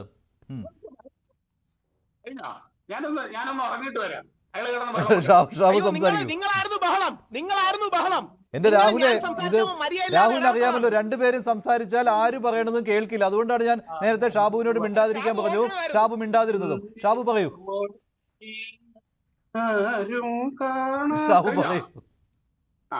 ഷാബുവിന്റെ സംസാരം ഇതിനെക്കാട്ടി മോശം. അത് കുഴപ്പമില്ല, പാടുന്നതാ നല്ലത്. ശരി. എന്ത് ചെയ്യാൻ പോട്ടെ. അപ്പം ഈ ബങ്കിം ചന്ദ്ര ചാറ്റർജി ആ കവിത ആദ്യം അദ്ദേഹം എഴുതിയത് 2 സ്റ്റാൻസ. ഇപ്പോഴും അങ്ങനെയാണ്. ഒരു കവിത എഴുതുമ്പോൾ ആദ്യം ഒരു സ്റ്റാൻസ് എഴുതും, പിന്നെ അടുത്ത സ്റ്റാൻസ് എഴുതും. ചിലപ്പോൾ പിന്നെ കാലങ്ങൾ കഴിഞ്ഞിട്ടായിരിക്കും എഴുതുക. അദ്ദേഹം ആനന്ദമഠം എഴുതിയപ്പോഴും ആദ്യം ഒരു വരി എഴുതി, പിന്നെ രണ്ടാമതൊരു വരി എഴുതി. അങ്ങനെ വർഷങ്ങളെടുത്താണ് അദ്ദേഹം പൂർത്തിയാക്കിയത്. അതുകൊണ്ട് വർഷങ്ങളെടുത്ത് പൂർത്തിയാക്കിയത് കൊണ്ട് ആദ്യത്തെ വരി മാത്രമാണ് യഥാർത്ഥ ആനന്ദമഠം എന്നൊക്കെ ആരെങ്കിലും പറയുമോ? അതാണ് ഇവിടെ ഇദ്ദേഹം തന്നെ ഇവിടെ പറഞ്ഞു. ബങ്കിം ചന്ദ്ര ചാറ്റർജി തന്നെയാണ് ഇത് എഴുതി പൂർത്തിയാക്കിയത് അദ്ദേഹം തന്നെയാണ്, ബങ്കിം ചന്ദ്ര ചാറ്റർജി തന്നെയാണ്. അതുകൊണ്ട് ആദ്യം 2 സ്റ്റാൻസ് എഴുതിയത് കൊണ്ട് അതാണ് യഥാർത്ഥ വന്ദേമാതരം എന്ന ആ ഒരു വിവരക്കേടാണ് ഇവിടെ കിടന്ന് പറയുന്നത്. സാരമില്ല, പോട്ടെ. ചരിത്രപരമായ മണ്ടത്തരമായോണ്ടാ വാട്സാപ്പ് ജീവിക്കുന്നോണ്ട് തോന്നുക. ആയിക്കോട്ടെ, ശരി, ഞാനങ്ങ് സഹിച്ചു. ഇനി മറ്റൊന്ന്, ഇപ്പൊ ടി.ജി. മോഹൻദാസിന്റെ അറസ്റ്റിന്റെ കാര്യം. സത്യത്തില് ഇപ്പം ഇവിടെ കഴിഞ്ഞത് ഞാനത് എഴുതുകയും ചെയ്തിരുന്നു. എനിക്ക് ടി.ജി. മോഹൻദാസിന്റെ, എനിക്ക് അദ്ദേഹത്തിന്റെ കാലങ്ങളായിട്ട് അറിയാവുന്ന വ്യക്തിയാണ്. അദ്ദേഹത്തിന്റെ എല്ലാ നിലപാടും, അദ്ദേഹത്തിനോട് തുറന്ന് സംസാരിക്കാനുള്ള ആ ഒരു ബന്ധമുണ്ട്. ഞങ്ങൾ വിമർശിക്കാറുണ്ട്, പരസ്പരം അഭിപ്രായ വ്യത്യാസങ്ങൾ പങ്കുവെക്കാറുണ്ട്. അദ്ദേഹത്തിന്റെ ഈ നിലപാടിനോട് എനിക്ക് യോജിപ്പില്ല എന്ന് ഞാൻ തുറന്നെഴുതിയിട്ടുണ്ട്. പക്ഷെ ഇവിടെ ഒരു കാര്യം, അദ്ദേഹം എന്താണ് പറഞ്ഞത്? 2 കാര്യമാണല്ലോ പ്രധാനമായിട്ട്. ഒന്ന്, അവിടെ ഉള്ളവരെ വെടിവെച്ച് കൊല്ലുന്ന കാര്യം പറഞ്ഞത്. ഞാനായിരുന്നു ആഭ്യന്തരമന്ത്രിയെങ്കിൽ, അല്ലെങ്കിൽ ഞാനായിരുന്നു പ്രധാനമന്ത്രിയെങ്കിൽ ആ പ്രദേശത്ത് കർഫ്യൂ അനൗൺസ് ചെയ്യും, പിരിഞ്ഞു പോകാൻ ആവശ്യപ്പെടും, പിരിഞ്ഞു പോയിട്ടില്ല വീണ്ടും അവിടെ തുടരുകയാണെങ്കിൽ വെടിവെക്കും, വെടിവെച്ച് കഴിഞ്ഞാൽ ആരെങ്കിലുമൊക്കെ മരിക്കും, അവരെ എടുത്ത് ആശുപത്രി കൊണ്ടിടും. ഇതാണ് പറഞ്ഞത്. ഞാനായിരുന്നു. അദ്ദേഹം ഒരു ഭാവനയിൽ നിന്ന് അദ്ദേഹം ഒരു ലോങ് വീഡിയോ, 10-35 മിനിറ്റ് ഉള്ള ഒരു ലോങ് വീഡിയോയില് ഒരു 2 മിനിറ്റ് 1 മിനിറ്റോ മറ്റോ ആണ് ഈ ഭാഗത്തിന് ചെലവഴിച്ചത്. ഒരു ഭാവനാത്മകമായ ഒരു കാര്യമാണ് അദ്ദേഹം പറഞ്ഞത്. അത് ഇങ്ങനെയാണെങ്കിൽ ഈ രാജ്യത്ത് നമുക്ക് ഭാവനയെ കൂടെ ഒന്നും ചെയ്യാൻ കഴിയില്ലല്ലോ. ഇതിനെക്കാട്ടില്ല എത്രയോ ഭീകരം. ഇവിടെ പ്രധാനമന്ത്രിയെ തല്ലും കൊല്ലും, പ്രധാനമന്ത്രിയെ തന്തയ്ക്ക് വിളിക്കുന്നു, മരിച്ചുപോയ അദ്ദേഹത്തിന്റെ അമ്മയെ തള്ളക്കി വിളിക്കുന്നു. ഇതെല്ലാം ഈ നാട്ടിൽ നമ്മൾ കണ്ടുകൊണ്ടിരുന്നതാണ് അല്ലേ? ഇത് അത് കഴിഞ്ഞ് പിന്നെ ഈ സ്ത്രീകളെ ബലാത്സംഗം ഇഷ്ടപ്പെടുന്നവരാണ്. മഞ്ജുഷ അവിടെ ശ്രദ്ധിച്ചായിരുന്നല്ലോ, നമ്മുടെയൊക്കെ മുമ്പിൽ വന്നതാണ്. അതാണ് ഇന്നത്തെ കാലത്തിന്റെ ഒരു പ്രശ്നം. ഒന്നും മറച്ചു വെക്കാൻ കഴിയില്ല. അവിടെ ഉയർത്തിയ ചില ബാനറുകൾ കണ്ടില്ലായിരുന്നോ? ഇവിടെ പറയുന്നത് ശരിയല്ല, പക്ഷെ അവിടെ നമ്മുടെ പബ്ലിക്കായിട്ട് കണ്ടതുകൊണ്ട് ഞാൻ പറയാം. ഫക്ക് മീ എന്നും പറഞ്ഞുകൊണ്ടുള്ള ബാനറുകൾ, ആഹ്വാനങ്ങളാണ് എഴുതി പിടിച്ചത്. ഇങ്ങനെ ഈ ബാനറും പ്ലക്കാർഡും ഒക്കെ. ചില പെൺകുട്ടികൾ അവരുടെ മേൽവസ്ത്രം പൊക്കി കാണിക്കുകയാണ് ക്യാമറയ്ക്ക് മുമ്പിൽ. ഈ സമരവുമായി ബന്ധപ്പെട്ടുകൊണ്ട് സോഷ്യൽ മീഡിയയിലും ഇതിലും അങ്ങനെ വന്ന വാക്കുകൾ, ഏറ്റവും അധികം വന്ന വാക്കുകളിൽ ഒന്ന് ഈ പറഞ്ഞ FUCK എന്നായിരുന്നു. പക്ഷേ ഈ വിദ്വേഷപരമായ പരാമർശം നടത്തിയ ടി.ജി. അനുകൂലിക്കുകയാണ് കേട്ടോ താങ്കൾ ഇപ്പോൾ ഈ സംസാരങ്ങളിലൂടെ. താങ്കൾ ആദ്യം പറഞ്ഞു ടി.ജിയെ താങ്കൾ ടി.ജിയുടെ വാക്കുകളെ അനുകൂലിക്കുന്നില്ല എന്ന്. അല്ലല്ല മഞ്ജുഷ ഇതിന് മഞ്ജുഷ മറുപടി പറയണം. ഏത് പെൺകുട്ടി അവിടെ മേൽവസ്ത്രം പൊക്കി കാണിച്ചത്? ഞാൻ ഇടപെട്ടില്ല. ഷാബു പറഞ്ഞപ്പോൾ ഞാൻ ഇടപെട്ടു. താങ്കൾ മിണ്ടാതിരിക്കൂ രാഹുൽ. ഏത് പെൺകുട്ടിയാ മേൽവസ്ത്രം പൊക്കി കാണിച്ചത്? മഞ്ജുഷ, ഈ വീഡിയോ യൂട്യൂബിൽ അപ്ലോഡ് ചെയ്യുമ്പോൾ അതിന്റെ കമന്റ് ബോക്സിൽ ആ വീഡിയോ ഒക്കെ വരും. ഇപ്പൊ എന്റെ കയ്യിലെടുത്ത് മഞ്ജുഷ കണ്ടോ? ഞാൻ കണ്ടിട്ടില്ല കേട്ടോ, ഞാൻ കണ്ടിട്ടില്ല. എന്നാലും ഒന്ന് മഞ്ജുഷ ഒന്നും ഒരു ടെൻഷനും യൂണിവേഴ്സിറ്റിയിൽ കിടക്കുന്നതാണ്. വീഡിയോ ഈ ചർച്ചയുടെ വീഡിയോ യൂട്യൂബിൽ വരുമ്പോൾ അതിന്റെ കമന്റ് ബോക്സിൽ അത് വരും, ആരെങ്കിലും അത് ഇടും. ഡോണ്ട് വറി, അത് കാണാം നമുക്ക്.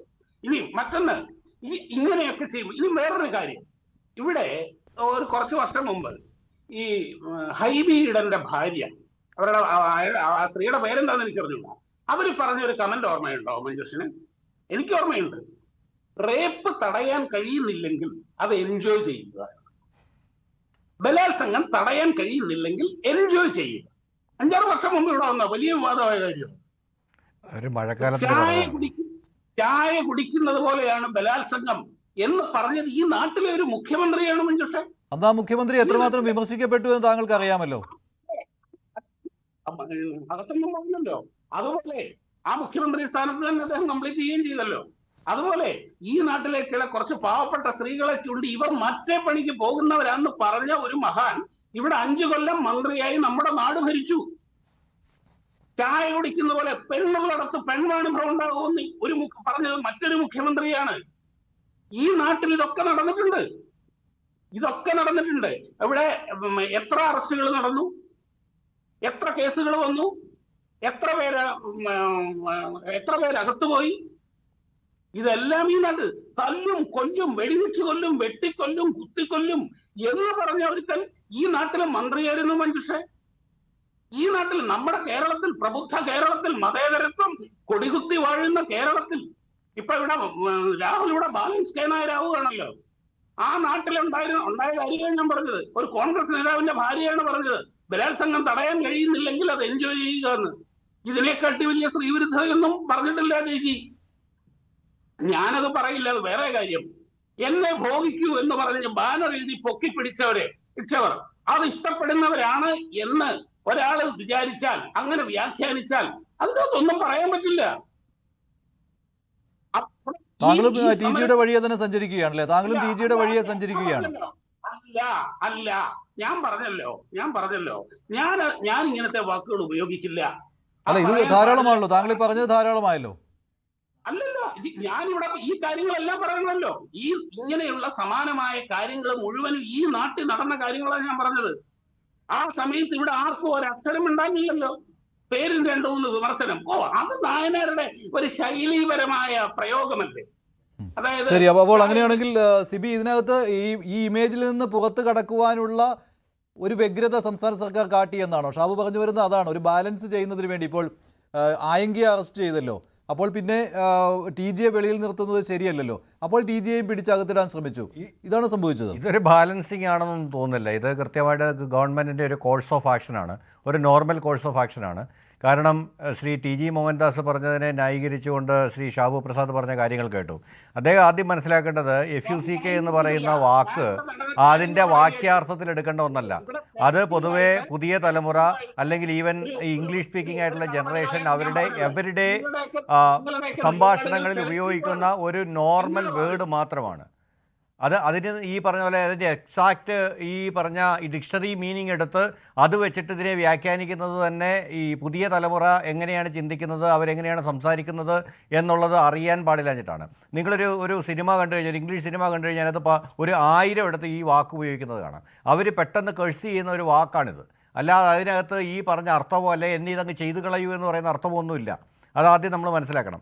പിന്നെ അതുകൊണ്ട് തന്നെ രണ്ടാമത് ശ്രീ ടി ജി മോഹൻദാസ് പറഞ്ഞൊരു കാര്യം, സമരം ചെയ്യുന്നവരെ ഞാൻ ആദ്യം വാർണിംഗ് കൊടുക്കും, പിന്നെ വെടിവെക്കും. ഇതൊക്കെ ഫാസിസ്റ്റ് ചിന്താഗതിയാണ് സുഹൃത്തെ. അതായത് ഒരു ജനാധിപത്യ സമ്പ്രദായത്തിൽ സമരം ചെയ്യുന്നവരെ അങ്ങ് വെടിവെച്ച് കൊന്നു കളയുക, പെണ്ണുങ്ങളാണെങ്കിൽ ബലാത്സംഗം ചെയ്ത് കളയുക, ഇങ്ങനെയൊക്കെ പറയുന്നത് അങ്ങേയറ്റത്തെ ഫാസിസമാണ്.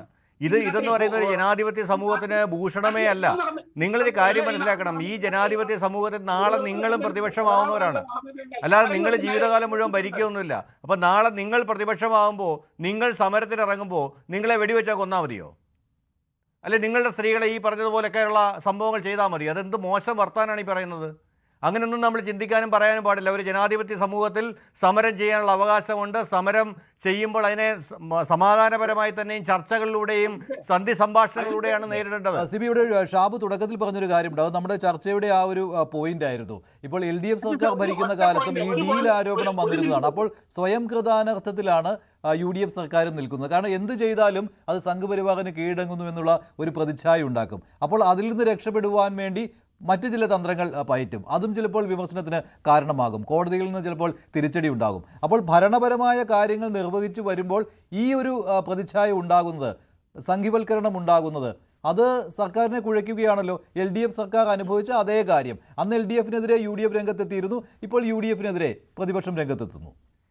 മഞ്ജുഷ, നമ്മൾ നോക്കേണ്ടത് ഇവിടെ ശ്രീ മോഹൻദാസിനെ അറസ്റ്റ് ചെയ്യുമ്പോൾ പോലീസ് ഈ പറഞ്ഞ ആരോപണങ്ങൾക്ക് അല്ലെങ്കിൽ ഈ പറഞ്ഞ വാക്കുകൾക്ക് ചുമത്താൻ പറ്റുന്ന ഏറ്റവും വലിയ വകുപ്പുകൾ ചുമത്തി തന്നെയാണ് FIR തയ്യാറാക്കിയതെന്നാണ് എനിക്ക് മനസ്സിലാവുന്നത്. അങ്ങനെയാണ് പത്രങ്ങളിൽ നിന്ന് വായിച്ചപ്പോൾ എനിക്ക് മനസ്സിലായത്. പക്ഷേ ജാമ്യം കിട്ടി. ജാമ്യം കിട്ടുമ്പോൾ എന്താണ് സംഭവിക്കാൻ പോകുന്നത്? പ്രതിപക്ഷം ആരോപണം ഉന്നയിക്കും, വീണ്ടും സംഘപരിവാറിന് കീഴിൽ. ഈ ദുർബലമായ വകുപ്പുകൾ ചേർത്തിട്ടാണ് FIR തയ്യാറാക്കിയിട്ട് കോടതിയിൽ പോയി ജാമ്യം കിട്ടുമ്പോഴാണ് ഈ പറഞ്ഞ വിമർശനത്തിന് സാധുതയുള്ളത്. ഇവിടെ ഈ വിമർശനത്തിന് സാധുതയില്ല. കാരണം ഇതിനകത്ത് ഉൾപ്പെടുത്താവുന്ന ഏറ്റവും ശക്തമായ വകുപ്പുകളാണ് FIR-ൽ കൂട്ടിച്ചേർത്തത്. അപ്പോൾ അത് കോടതിയുടെ എന്താ പറയുക തീരുമാനമാണ് പിന്നീട്. അതായത് ഈ വകുപ്പുകൾ ആപ്ലിക്കബിൾ ആണോ അല്ലയോ, അല്ലെങ്കിൽ ഇത് ജാമ്യം കൊടുക്കേണ്ട വകുപ്പാണോ അല്ലയോ എന്നുള്ളതൊക്കെ കോടതി തീരുമാനിക്കുന്ന കാര്യമാണ്. കോടതി അക്കാര്യത്തിൽ ഒരു തീരുമാനം എടുത്തു. അതിനെതിരെ സംസ്ഥാന സർക്കാരിന് വേണമെങ്കിൽ അടുത്ത കോടതിയിൽ പോകാം. അപ്പം ഇതിനകത്ത് ആക്ഷൻ എടുത്തു എന്നുള്ളതാണ് ഏറ്റവും ഇമ്പോർട്ടൻറ്റ്. അതും ഏറ്റവും ശക്തമായ നിലയിൽ വകുപ്പുകൾ ഉപയോഗിച്ച് തന്നെ ആക്ഷൻ എടുത്തു എന്നുള്ളതാണ് ഏറ്റവും ഇമ്പോർട്ടൻറ്റ്. ഇതിൻ്റെ കൂടെ തന്നെ ഞാൻ ഒരു കാര്യം കൂടെ പറഞ്ഞോട്ടെ. നേരത്തെ നടന്നൊരു തർക്കത്തിൻ്റെ സംഭവം, അതായത് വന്ദേ മാതരത്തിനകത്ത് മഞ്ജുഷ് പറഞ്ഞത് ശരിയാണ്. കോൺഗ്രസിൻ്റെ ആദ്യകാല സമ്മേളനങ്ങളിൽ വന്ദേ മാതരം കൃത്യമായിട്ട് ആലപിച്ചിരുന്നു. പക്ഷേ എന്താ സംഭവിച്ചെന്ന് ചോദിച്ചു കഴിഞ്ഞാൽ 1935 ആയപ്പോഴേക്കും ന്യൂനപക്ഷങ്ങൾക്കിടയിൽ നിന്ന് പരാതി ഉയർന്നു. കാരണം വെച്ച് കഴിഞ്ഞാൽ ഇപ്പോൾ ഉദാഹരണമായിട്ട് ഇസ്ലാം സമുദായം എടുത്തു കഴിഞ്ഞാൽ അവർ മറ്റൊരു മതത്തിലെ ഡെയിറ്റിയെ ആരാധിക്കില്ല. അപ്പം ഇതിനകത്തെ 2 സ്റ്റാൻസയ്ക്ക് ശേഷമുള്ള സ്റ്റാൻസകളിൽ പലതും ലക്ഷ്മിയെയും ലക്ഷ്മി ദേവിയും ദുർഗയും ഒക്കെ സരസ്വതി ദേവിയൊക്കെ ആരാധിക്കുന്ന പദങ്ങളും സംഭവങ്ങളും വന്നു. അപ്പോൾ അവർക്കൊരു മതപരമായ ബുദ്ധിമുട്ടുണ്ടാകുന്നു എന്ന് പറഞ്ഞിട്ടാണ് അവർ സമീപിച്ചത്. അതേ തുടർന്ന് കോൺഗ്രസ് ഒരു കമ്മിറ്റി രൂപീകരിക്കുകയും രവീന്ദ്രനാഥ് ടാഗോറിൻ്റെ നേതൃത്വത്തിൽ ഈ പറഞ്ഞ പോലെ എല്ലാവരോടും സംസാരിച്ചു. അന്ന് കോൺഗ്രസ് നേതൃത്വമായിട്ട് ഉടക്കി നിൽക്കുന്ന സുഭാഷ് ചന്ദ്രബോസുമായിട്ട് വരെ രവീന്ദ്രനാഥ് ടാഗോർ വിളിച്ച് സംസാരിച്ചിട്ടാണ് അവസാനം ഈ വന്ദേ മാതരം എന്ന് പറയുന്നത് ഇന്ത്യൻ സ്വാതന്ത്ര്യ സമരത്തിൻ്റെ ഉജ്ജ്വലമായ സമരാധ്യായങ്ങളുടെ ഒരു അതിശക്തമായ ശബ്ദമാണ് എന്നുള്ളതിൻ്റെ പൂർണ്ണമായ സ്പിരിറ്റ് ഉൾക്കൊണ്ടുകൊണ്ട് വന്ദേ മാതരം നിലനിർത്താൻ തീരുമാനിക്കുകയും അതിന് ദേശീയ ഗീതം പദവി കൊടുക്കുകയും പക്ഷേ 2 സ്റ്റാൻസ മതി. ഈ പറഞ്ഞ ഒഫൻസീവ് ആവുന്ന ഏതെങ്കിലും ന്യൂനപക്ഷത്തിന് ഒഫൻസീവ് ആവുന്ന ബാക്കിയുള്ള ഒഫൻസീവ് എന്ന് വെച്ച് കഴിഞ്ഞാൽ അവരുടെ ആരാധനയ്ക്ക് വിരുദ്ധമാകുന്ന അവരുടെ മതവിശ്വാസത്തിന് വിരുദ്ധമാകുന്ന ഏതെങ്കിലും ഭാഗങ്ങളുണ്ടെങ്കിൽ അത് ഒഴിവാക്കാനും തീരുമാനിച്ചത്. ഇതിനെയാണല്ലോ നമ്മൾ ജനാധിപത്യം എന്ന് വിളിക്കുന്നത്. അതായത് ഏറ്റവും ചെറിയ മനുഷ്യനെ പോലും, ഏറ്റവും ചെറിയ സമുദായത്തെ പോലും, അവരുടെ പോലും വികാരങ്ങൾ കണക്കിലെടുത്തുകൊണ്ട് ഈ പറഞ്ഞതുപോലെ അവർക്ക് മതപരമായ ആരാധനയ്ക്ക് ബുദ്ധിമുട്ടുണ്ടാവാത്ത രീതിയിൽ കൃത്യമായ ഒരു നിലപാട് സ്വീകരിച്ച് മുന്നോട്ട് പോകുന്നതിനാണ് നമ്മൾ മതേതരത്വം ജനാധിപത്യം എന്നൊക്കെ പറയുന്നത്. അപ്പോൾ ആ കാര്യത്തിൽ കൃത്യമായൊരു സ്റ്റാൻഡാണ് എടുത്തത്. ഇപ്പം സ്വാതന്ത്ര്യം കിട്ടി ഇത്രയും വർഷങ്ങൾക്ക് ശേഷം പെട്ടെന്ന് ഒരു ഉത്തരവ് കൊണ്ടുവന്നിട്ട് ഇതെല്ലാം വീണ്ടും മൊത്തം പാടണം എന്നൊക്കെ പറയുമ്പോൾ അതിൻ്റെ ഉദ്ദേശശുദ്ധി എന്താണ് എന്നുള്ളതാണ് നമ്മൾ ആദ്യം ആരായേണ്ടത്. അല്ലാതെ ലെനിൻ പണ്ട് പറഞ്ഞതുപോലെ എല്ലാ വിളംബരങ്ങൾക്കും വാഗ്ദാനങ്ങൾക്കും പിന്നിൽ യഥാർത്ഥത്തിൽ എന്താണെന്ന് നമ്മൾ ആരാഞ്ഞറിയാൻ പഠിക്കണം. അപ്പോൾ ഇവിടെ എന്തിനാണ് ഇത്രയും വർഷത്തിന് ശേഷം, ഇത്രയും പതിറ്റാണ്ടുകൾക്ക് ശേഷം ഈ 5 സ്റ്റാൻസ പാടണം എന്നൊരു നിർബന്ധം കൊണ്ടുവരുന്നത്? എന്തിനാണ് അത് കുറച്ച് ഒരു രാഷ്ട്രീയ വിഷയമാക്കുന്നത്? അതിന് പിന്നിലുള്ള ഉദ്ദേശം നിഷ്കളങ്കമൊന്നുമല്ല. ഒരു രാജ്യത്തെ സാമൂഹികമായും മതപരമായും വർഗീയമായും വിഭജിക്കുക എന്നുള്ളത് തന്നെയാണ് അതിൻ്റെ പിന്നിലുള്ള ഒരു ഉദ്ദേശം.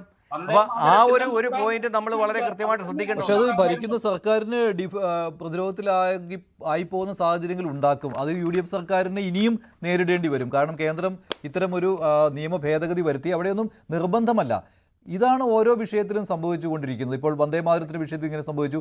സവർക്കറുടെ വിഷയം ഇടയ്ക്കിടയ്ക്ക് ഉയർന്നു വരും. കാരണം സംഘപരിവാർ അനുകൂലികളായ ആളുകൾ വീർ സവർക്കർ എന്ന രീതിയിൽ അദ്ദേഹത്തെ അനുകൂലിച്ചുകൊണ്ട് ഇത്തരത്തിലുള്ള കാര്യങ്ങൾ ഈ വിദ്യാഭ്യാസ മേഖലയിൽ കൊണ്ടുവരാൻ ശ്രമം നടത്തും. അതും സംസ്ഥാന സർക്കാരിനെ പ്രതിരോധത്തിലാക്കും.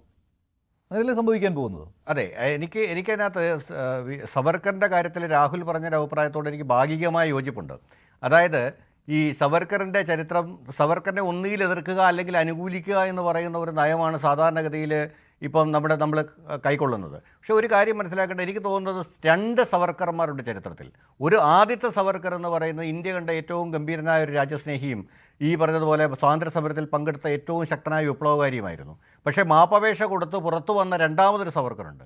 ആ സവർക്കർ ഒരു പക്ഷേ നമ്മൾ ഈ പറഞ്ഞതുപോലെ ഒരു വർഗീയവാദിയായി മാറുകയും അദ്ദേഹം ഈ പറഞ്ഞ മതപരമായ വർഗീയപരമായ വലതുപക്ഷ തീവ്ര നിലപാടുകളിലേക്ക് മാറുകയും അതിൻ്റെ ഭാഗമായി മാറുകയും ചെയ്തു. അപ്പോൾ നമ്മളെപ്പോഴും ചരിത്രത്തിൻ്റെ പെർസ്പെക്റ്റീവിൽ 2 സവർക്കർമാരെ കാണേണ്ടതുണ്ടെന്നാണ് എനിക്ക് തോന്നുന്നത്.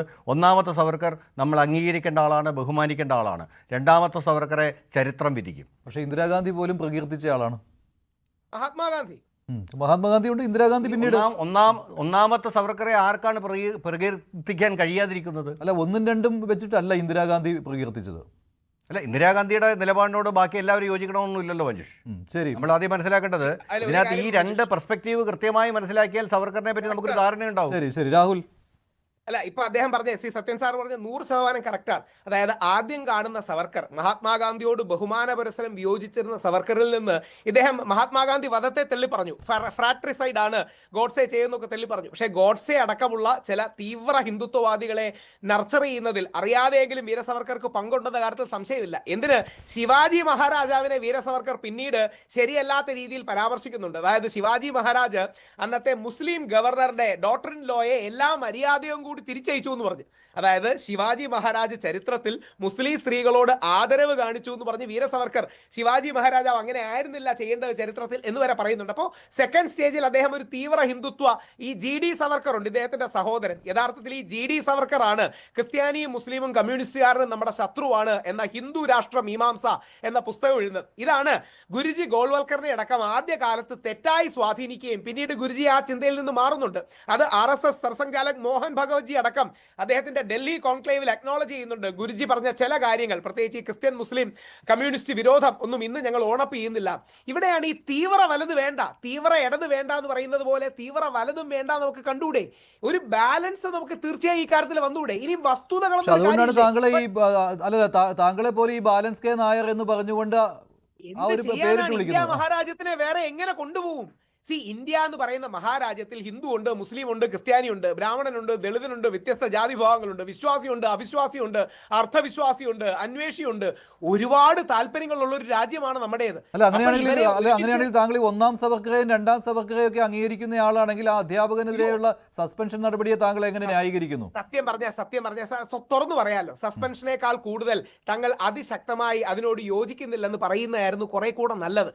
വീര സവർക്കറെ ഇന്ദിരാഗാന്ധിക്ക് ആദരിക്കാമെങ്കിൽ നമുക്ക് ആദരിച്ചൂടെ?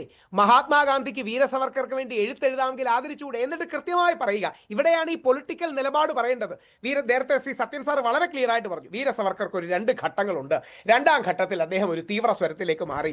അത് ഞങ്ങൾ യോജിക്കുന്നില്ല. എന്നാൽ ആദ്യ ഘട്ടത്തിൽ ഇപ്പോൾ സംസ്ഥാന സർക്കാർ ഇക്കാര്യത്തിൽ ഈ വിദ്യാഭ്യാസ വകുപ്പ് ഈ അധ്യാപകനെതിരെ നടപടി എടുത്തില്ലായിരുന്നുവെങ്കിൽ എന്താണ് സംഭവിക്കാൻ പോകുന്നത്? അവിടെ പ്രതിപക്ഷം സ്വാഭാവികമായിട്ടും വലിയ വിമർശനം ഉന്നയിക്കും.